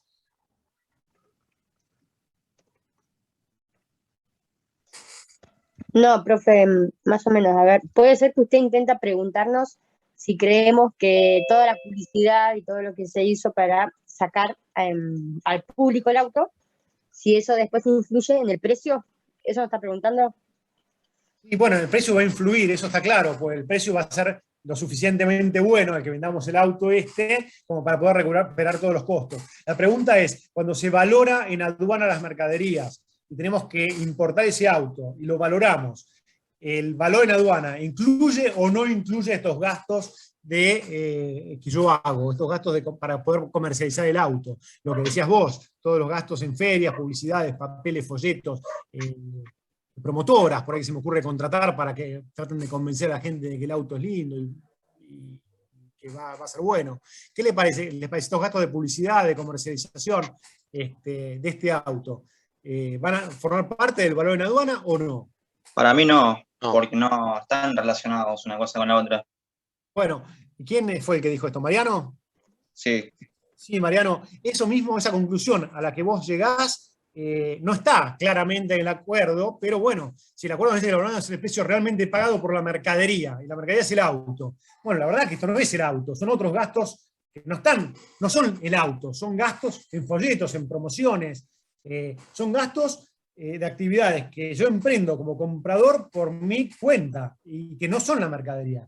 Ese punto, ese tema está trabajado en el comentario 16.1, en el punto 4, y llega a la misma conclusión que vos, Mariano. Dice que no forman parte del valor en aduana. ¿Por qué? Porque no son un pago directo del artículo 1 y no son un pago indirecto de la nota interpretativa del artículo 1. Exacto. Entonces, esa es la explicación por la cual la nota interpretativa al artículo 1, párrafo 1b, en el punto 2, después, anótense ahora, por ahí no tienen el texto, pero la última frase del punto 2 de la nota interpretativa al artículo 1, párrafo 1b, nos dice, sostiene esto mismo que dice el comentario 16.1.4, que es lo mismo que dice Mariano, que no es la actividad de comercialización de las mercaderías, no es ni el precio que pago por la mercadería, un pago directo, ni un pago indirecto por la mercadería. Es otra cosa. Las actividades, acá marca Pablo que lo que yo estaba diciendo recién, la última frase del punto 2 de la nota interpretativa del artículo 1, párrafo 1b. Se considera que las actividades que por cuenta propia emprenda el comprador, respecto a las cuales debe efectuarse un ajuste, conforme después un pago. A ver, ahí yo no llego a ver bien, pero bueno, básicamente no hay que añadir al precio y no son actividades que formen parte del precio. Esa es la conclusión que saca este texto que estamos acá marcando. Profe, siempre y cuando sea por cuenta del comprador, ¿no? Sí, sí. Esto estamos el hablando de vendedor. actividades. Bueno, si es el vendedor, ahí nos encontramos con que el vendedor puede vender al precio que quiera, y lo más probable es que quiera vender a un precio en el que recupere todos sus costos. Es probable que lo ponga dentro del precio realmente pagado o no, eso depende de lo que él quiera, del vendedor. El vendedor puede decidir a cuánto vende su mercadería y cómo, si con eso recupera o no los costos. Puede ser que este vendedor de autos que funcionan a la basura, por ahí el primero lo quiera vender más barato y no recupere los costos. ¿Está? Entonces, en ese caso, si querés, el gasto que hizo de comercialización o publicidad que hizo él mismo, no lo recupere, pero probablemente con el tiempo sí lo quiera recuperar.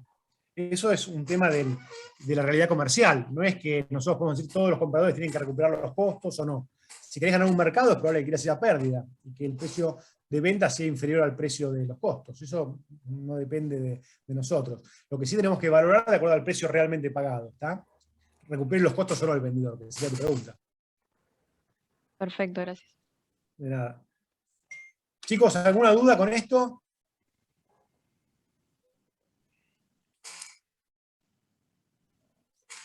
No, profe.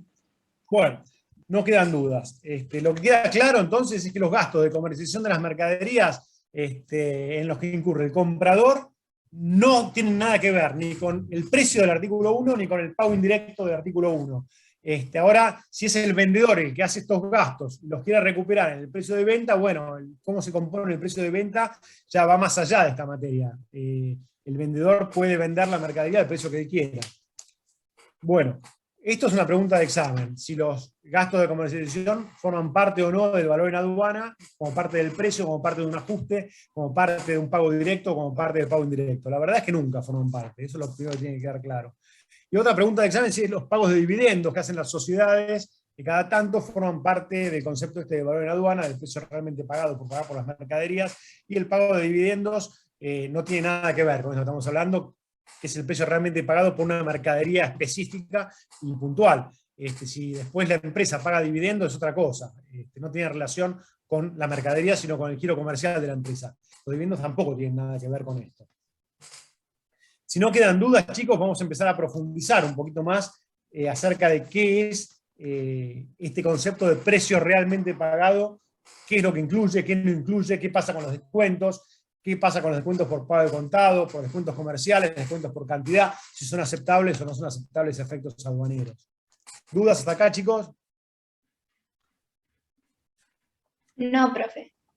Bueno, si no quedan dudas, les pregunto yo antes de empezar a analizar el tema de los descuentos. ¿Qué pasa con los descuentos por cantidad, por nivel comercial, descuentos comerciales, descuentos por pago de contado? ¿Ustedes qué dirían? ¿Que esos descuentos son aceptables o no a efectos aduaneros?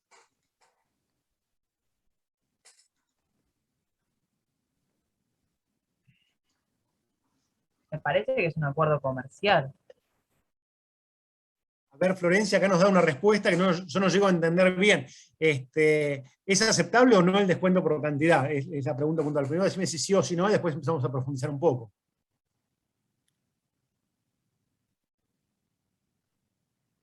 Yo diría que sí. Lautaro diría que sí, y es correcto, Lautaro, está muy bien.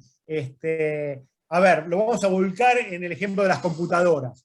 En las computadoras, $1.000 era el precio que pagaba directamente, $100 había un pago indirecto, son $1.100 es lo que el valor en aduana hasta acá de lo que habíamos dicho por esa venta de la computadora. 1.000 de pago directo, 100 de un pago indirecto, 1.100. Pero el vendedor nos hace un descuento, y efectivamente nos dice que nos cobra un 20% menos, o nos descuenta $200, y lo que le tenemos que pagar son 900, si le hacemos los 900 al contado, si no se lo dilatamos en el tiempo.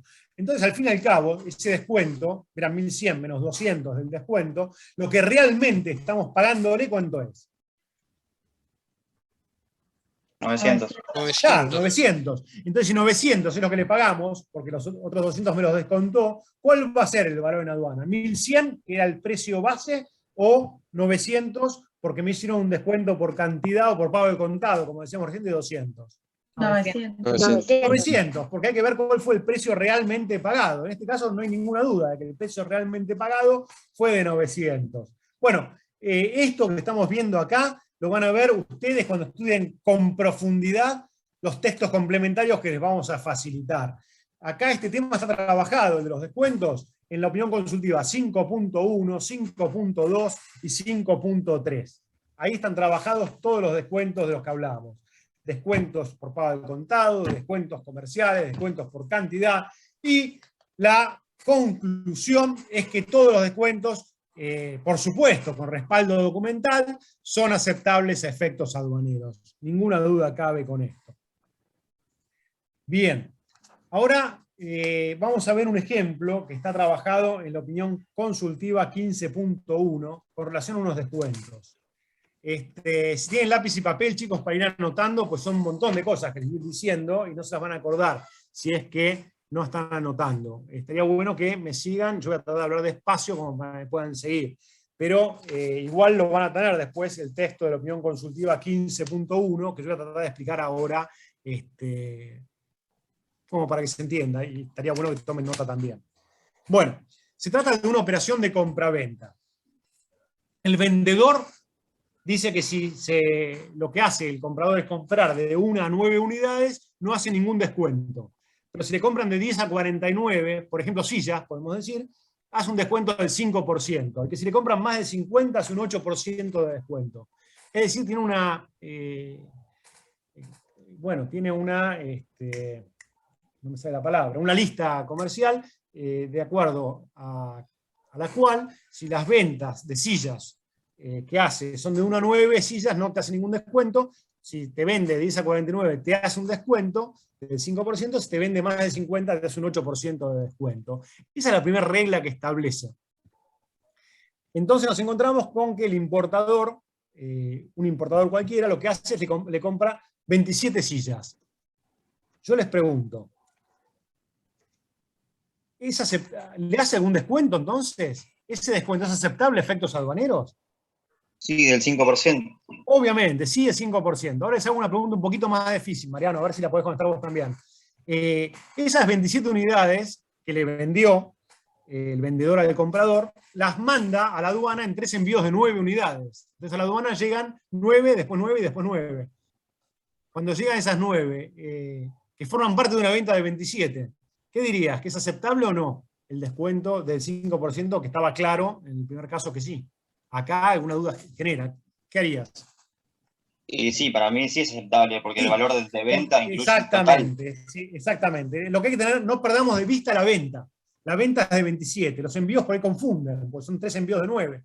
Pero fíjate ahí cómo tenés que probar cuando llegan a la aduana 9 sillas, que no son 9, son 9 de un contrato de 27, y por eso el descuento es aceptable a efectos aduaneros. En ambos casos va a ser aceptable el descuento por cantidad, ¿no es cierto? Hasta acá queda clarísimo, a todos nos queda claro, porque cada vez se va a complicar un poquito más. A las dos operaciones, cada una juega por su carril y se empiezan a complicar un poquito. ¿Nos quedó claro que el descuento es aceptable a efectos aduaneros en el caso de que lleguen juntas o que lleguen separadas las sillas? Eso es lo primero que teníamos que tener claro. Son 27 ventas en ambos casos y en la primera venta era aceptable y en el segundo caso también era aceptable. ¿Está? Bien.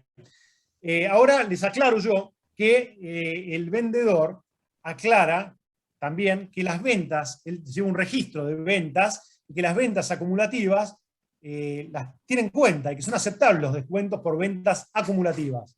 Es decir, que cuando vos hagas la próxima cuenta, para la tarifa, para los descuentos, te va a tener en cuenta que ya compraste 27. ¿Está?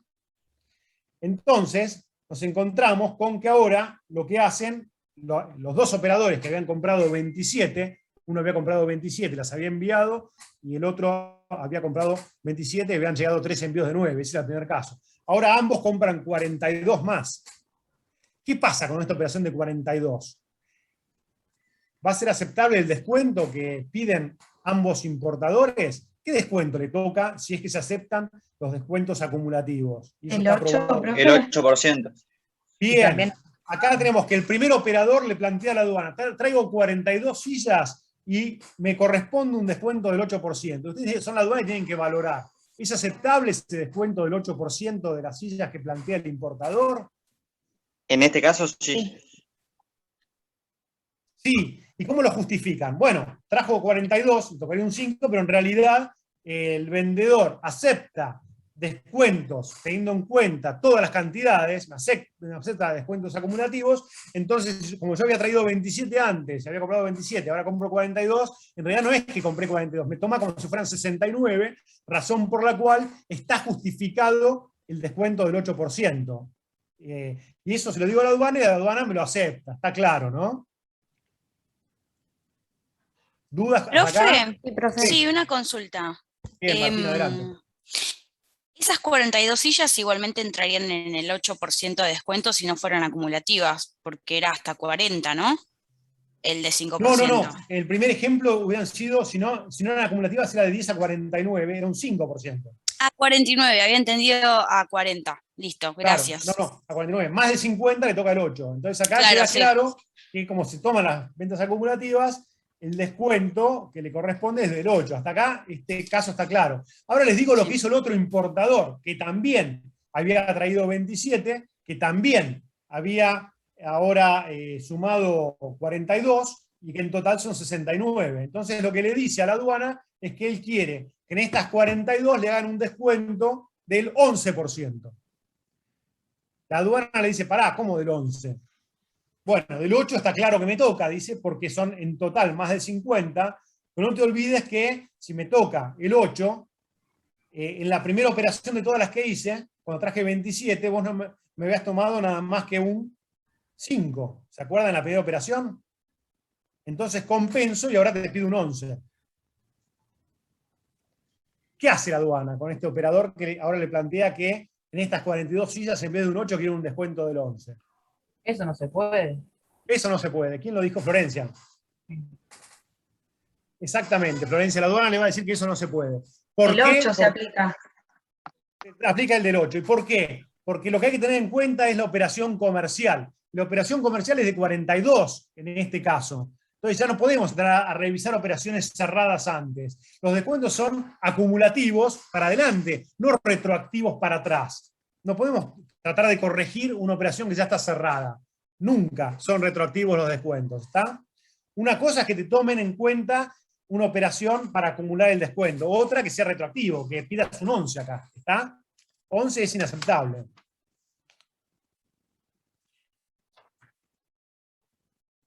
Bien. Profe, Sí. ¿Podría repetir el ejemplo, por favor? No me quedó muy claro. Bueno, mirá, a ver, el ejemplo era, hay dos operadores.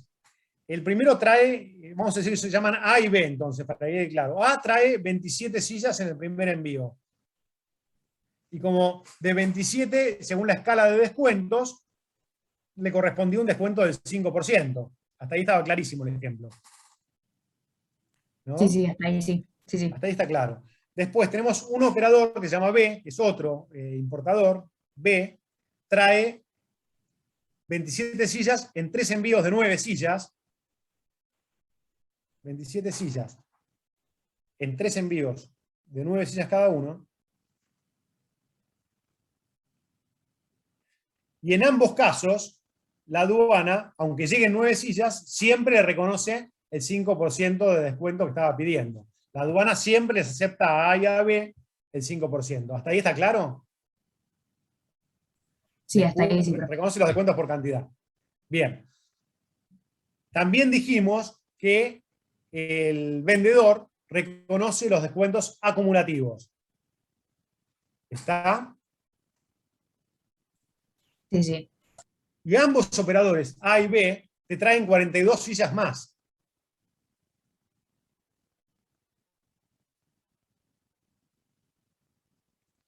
A, cuando te presenta la declaración, te dice que por estas 42 sillas aplica un descuento, considerando que ya eran 27 que había traído antes, más las 42 son 69, y como son más de 50, que pide un descuento de 8%.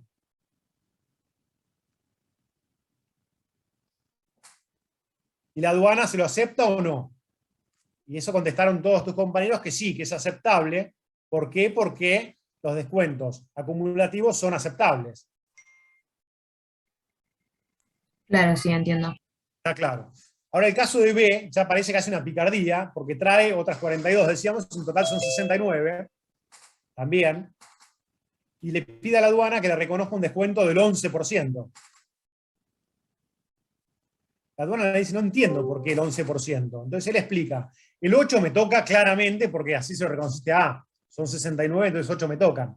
Pero si a mis 69 sillas le toca el 8%, ¿por qué cuando vamos al primer ejemplo, en el primer envío, acá abajo del amarillo, en el primer envío, vos me hiciste nada más que un descuento del 5? Me tocaba el 8. Entonces me perjudicaste en un 3. Ese 3 dámelo ahora, entonces haceme el 11. Y vos sos la aduana. ¿Qué haces con ese descuento retroactivo? Los descuentos acumulativos son, por cantidad son aceptables, por nivel comercial son aceptables, por los acumulativos son aceptables, los retroactivos no son aceptables. No podés empezar a cerrar, a conseguir beneficios en operaciones que ya estaban cerradas y que no se tuvieron en cuenta cuando se hace esta nueva operación. ¿Está? Ah, claro, yo entendí. Listo, muchas gracias. Claro, el del 8% está claro que le corresponde, pero empezar a revisar todo para atrás para ver si conseguís otro beneficio adicional es un divague. Claro, no se suman, digamos. Claro, ya bastante con que llegó hasta el 8. Fíjate que si ves la tablita, y el tipo, este importador B, en realidad lo que está trayendo ahora son 42. Y si ves la tablita seca, parecía que toca un 5 nada más. Bastante que la aduana le reconoce un 8. Ahora que quiere un 11, parece que no tiene nada que ver. Claro, no, entiendo. Gracias, profe. Hace bien la aduana entonces en impugnar un descuento retroactivo, pues las operaciones hay que tener en cuenta la operación de la venta cuyo valor imponible queremos valorar. Y ahí tener en cuenta las cantidades, si los descuentos por cantidades son aceptables o no. ¿Está? Bien.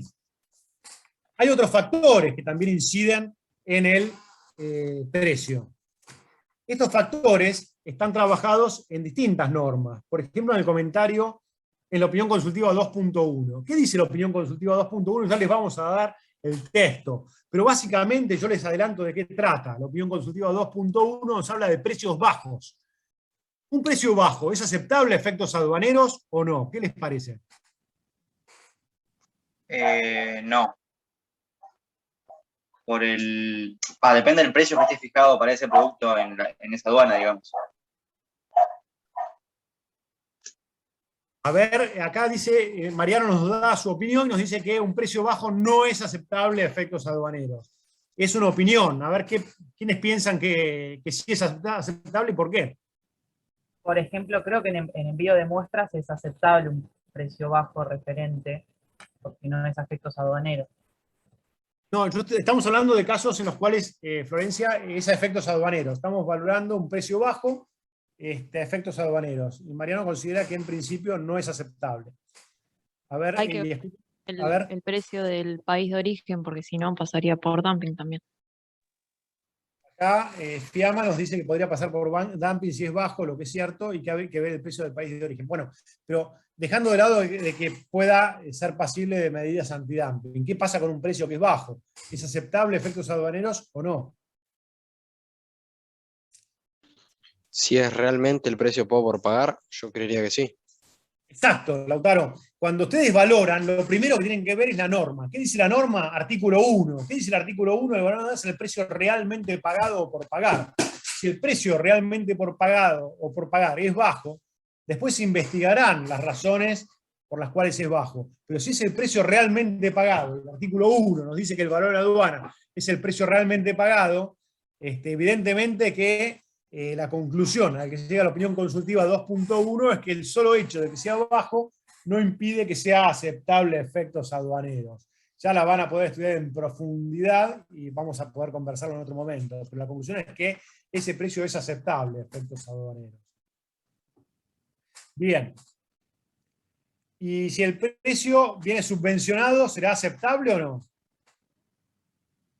Eso está trabajado en otro texto complementario, en el comentario 2.1. ¿Qué les parece?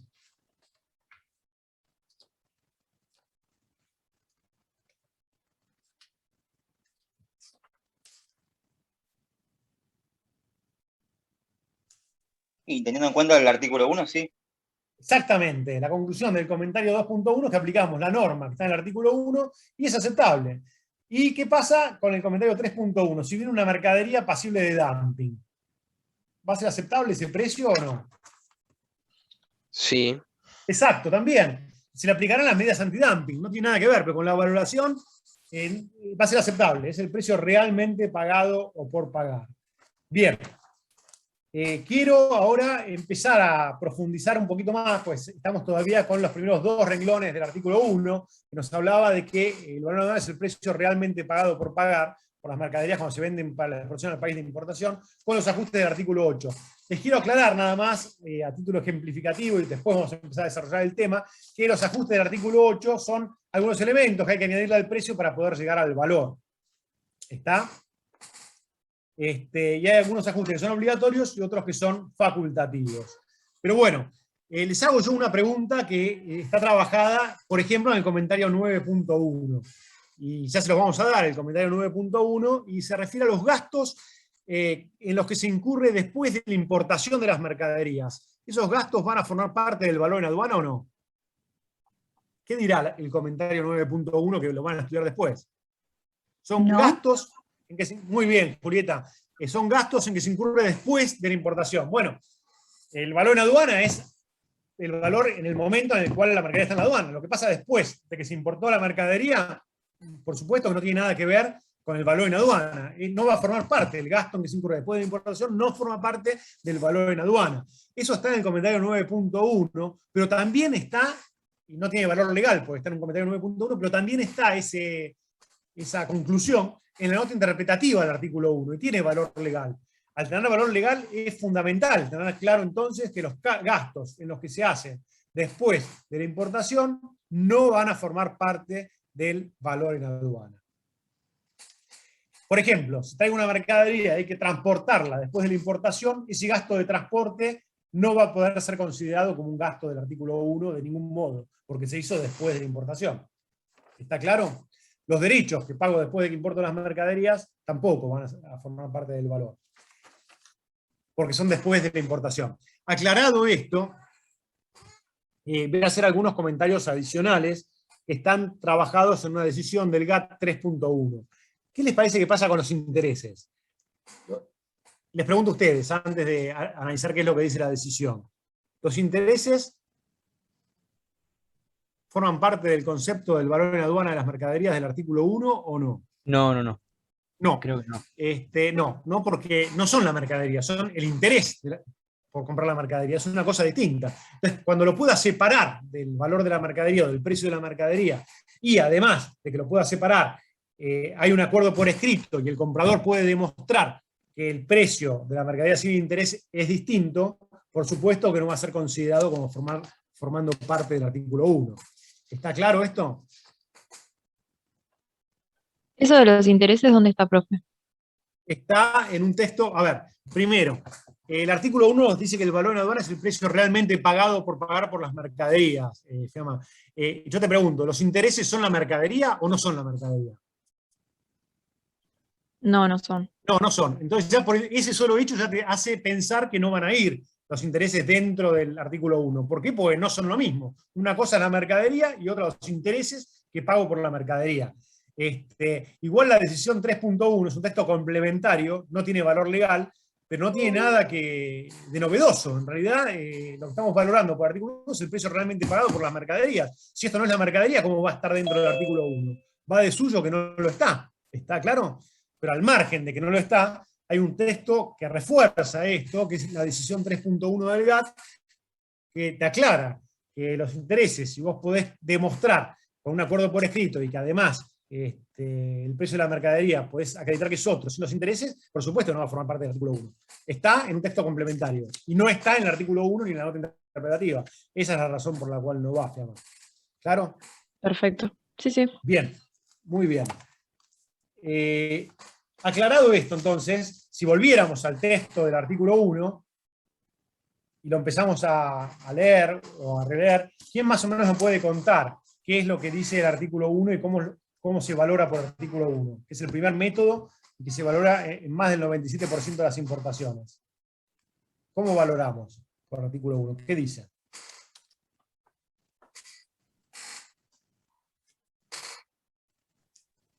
Bien, dice que se tiene en cuenta el valor de la transacción, o sea, el valor incluye los gastos los indirectos y directos. En realidad, lo de directos e indirectos está en la nota interpretativa del artículo 1. Lo que dice el artículo 1 es que el valor de aduana es el valor de transacción. El valor de transacción es el precio realmente pagado o por pagar por las mercaderías cuando éstas se vendan para la exportación al país de importación, ajustado de conformidad con lo dispuesto en el artículo 8, siempre y cuando concurran algunas circunstancias. ¿Nos queda claro estos primeros 3 renglones? Fueron los que estuve explicando estas primeras 2 horas, los dediqué a explicar estos 3 renglones del artículo 1. ¿Nos quedaron claros o no? Léanlo ustedes tranquilos y díganme si les parece que está claro, si tenemos que profundizar un poco más sobre los primeros 3 renglones. El valor en aduana de las mercaderías importadas será el valor de transacción. El valor de transacción es el precio realmente pagado o por pagar por las mercaderías cuando éstas se venden para la exportación al país de importación, ajustado de conformidad con lo dispuesto en el artículo 8, siempre y cuando concurran algunas circunstancias. Es decir, estos son los 3 primeros renglones, lo que empezamos a explicar del artículo 1. Chicos, escucho dudas antes de empezar a avanzar con esto.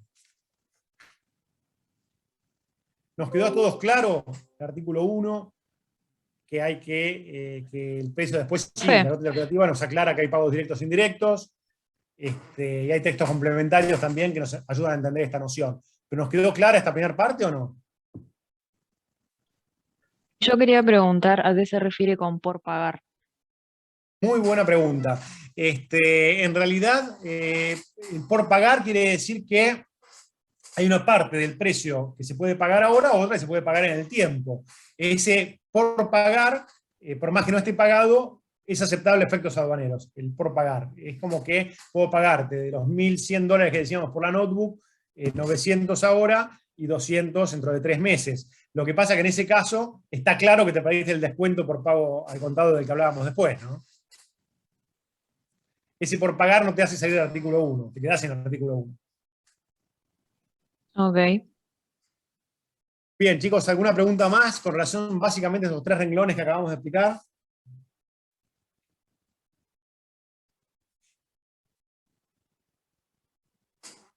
Bueno, si no hay dudas, empezamos a avanzar con el resto del articulado. No hay dudas. Bueno, el artículo 1, insisto, nos habla que el valor en aduana es el valor de transacción. A ver, antes de empezar a profundizar un poquito más, el artículo 1 nos habla de cuál es el valor en aduana. Hay distintos métodos para poder determinar el valor en aduana, y decíamos que el primer método estaba en los artículos 1 y 8, empezamos con el 1, y nos dice que el valor en aduana es el valor de transacción. Por supuesto, este es el primer método y hay otros métodos, el del artículo 2, el del 3, el del 5, el del 6, el del 7. Estamos en el primero. El primero nos dice que el valor en aduana es el valor de transacción. Y el valor de transacción está definido en el mismo artículo 1.1. El valor de transacción es el precio realmente pagado por pagar por las mercaderías cuando se venden para la exportación al país de importación, ajustado con el artículo 8, cosa que dije que vamos a estudiar en las próximas clases. Pero, por ejemplo, un gasto de transporte lo podemos añadir, un elemento que se consumió para producir la mercadería lo podemos consumir, algo que haya que añadirle a la mercadería también lo vamos a poder añadir. Bueno, se van a poder añadir un montón de cosas por el artículo 8 al valor. No van a formar parte del precio del artículo 1, pero sí al valor. Van a formar parte del valor con un ajuste del artículo 8. Y para poder valorar por artículo 1 se tienen que dar algunas circunstancias. Esas circunstancias, a las que alude el mismo encabezado, ven que dice acá Pablo marcó, siempre y cuando ocurran las siguientes circunstancias, las circunstancias están enumeradas después en el artículo 1.1 en distintos incisos. En el A, que está justo que estaba marcando Pablo recién, en el B, en el C, en el D. O sea, hay varias circunstancias. A, B, C y D. A, B, C y D. Ahí están las 4 circunstancias. Es decir, que está acotado el artículo 1. El artículo 1 es el precio realmente pagado. Incluye pagos directos e indirectos. Hay que ajustar los elementos del artículo 8. Pero además, se tienen que dar 4 circunstancias. Y ahí vamos a empezar a ver las 4 circunstancias. La primera es que no existan restricciones a la cesión o utilización de las mercaderías por parte del comprador, con excepción de algunas restricciones que son admitidas. Es decir, ya les aclaro, si yo soy el exportador y les vendo a ustedes una notebook, como decíamos recién, y se las vendo, recién en el ejemplo anterior se las vendía a $1.000 como pago directo y $100 de pago indirecto, se las vendía a $1.100 en el ejemplo anterior. Ahora les digo que se las vendo a $400, pero les aclaro que esa notebook va a tener una restricción, y esa restricción va a ser una restricción a la utilización. Ustedes solamente van a poder usar la notebook para fines benéficos. Tienen que hacer caridad y solamente para eso. Si quieren usarla por otra cosa, no usan esta notebook. Es una restricción que yo les pongo a la utilización. También les puedo poner una restricción a la cesión. Yo te vendo esta notebook a $400, pero vos no se la podés vender a nadie después. No la podés ceder. Es para vos. Bueno, si hay restricciones a la cesión o a la utilización, son estos 2 ejemplos que les daba recién, por supuesto que lo que hacemos es salir del artículo 1. ¿Queda claro, chicos? No se puede restringir esa operación de compra-venta, y no les puedo restringir a ustedes la cesión o la utilización de las mercaderías. Y acá es importante que quede claro, y en un examen, en un trabajo práctico no se toleraría, y en un parcial muchísimo menos, que digan que el artículo 1 es el precio realmente pagado por pagar, con los ajustes del artículo 8, siempre y cuando ocurran algunas circunstancias, y entre las circunstancias que no existan restricciones, paso al B, no es que no existan restricciones, las restricciones se tienen que aplicar solamente a 2 casos, a la cesión o a la utilización de las mercaderías. En esos casos, si la restricción es a la cesión o a la utilización de las mercaderías, vamos a poder salir del artículo 1, si no, nos quedamos sin el artículo 1, ¿está? Si yo lo que hago es pintarla, probablemente no sea una restricción importante, entonces, o no es una restricción de las que nos hacen salir del artículo 1.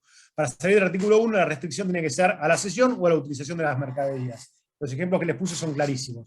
¿Alguna duda con esto? Hay dos restricciones que nos sacan del artículo 1, a la cesión o a la utilización. ¿No hay dudas? Seguimos. Puede haber restricción a la cesión o a la utilización de las mercaderías que igual permiten que nos quedemos en el artículo 1. Esas restricciones a la cesión o utilización de las mercaderías son 3 y están enumeradas en el artículo 1, 1A, I, II y III. Esas son 3 restricciones que puede haber a la cesión o utilización de las mercaderías que igual nos hacen y nos dejan quedarnos en el artículo 1. Ejemplo, la del 1.1AI, que se le impone la ley o la aduana del país de importación, por supuesto es una restricción que es aceptable a efectos aduaneros y nos deja dentro del artículo 1. Por ejemplo, si el artículo, la importación de un producto, por ejemplo, traigo matafuegos, y por ahí son peligrosos, entonces la aduana me obliga y me pone una restricción y me dice, para eso tenés que ponerle un código en el matafuegos que diga artefacto peligroso, inflamable, código 09, por ejemplo, es una restricción porque me obliga a imponer, la aduana me obliga a imponerle eso cuando importo el matafuegos, y si no, no me la deja importar, pero bueno, es una restricción a la mercadería que le impone la ley, entonces es aceptable a efectos aduaneros, ¿está? Y no saca del artículo 1 una restricción que impone la ley. Si queda claro, ya paso a las otras restricciones. Por ejemplo, si hay una restricción al territorio geográfico, por ejemplo, en el caso de los autos, que las concesionarias suelen tener restricciones, nos dicen que solamente podés vender o revender el auto en esta jurisdicción. Bueno, en ese caso no salimos del artículo 1, y por supuesto, si la restricción no afecta el valor de las mercaderías, es ínfima, no tiene valor económico, tampoco nos saca del artículo 1. Son 3 restricciones que nos dejan dentro del artículo 1. ¿Está? A todo esto, un ejemplo de restricciones que imponen las autoridades del país de importación van a poder estudiar en el comentario 12.1, que ya las lo van a analizar en profundidad, como las restricciones que no afectan el valor de las mercaderías, también están en el ejemplo del comentario 12.1. Si queda alguna duda con esto, chicos, les pido que pregunten, porque si no sigo avanzando y cada vez se puede volver más confuso esto.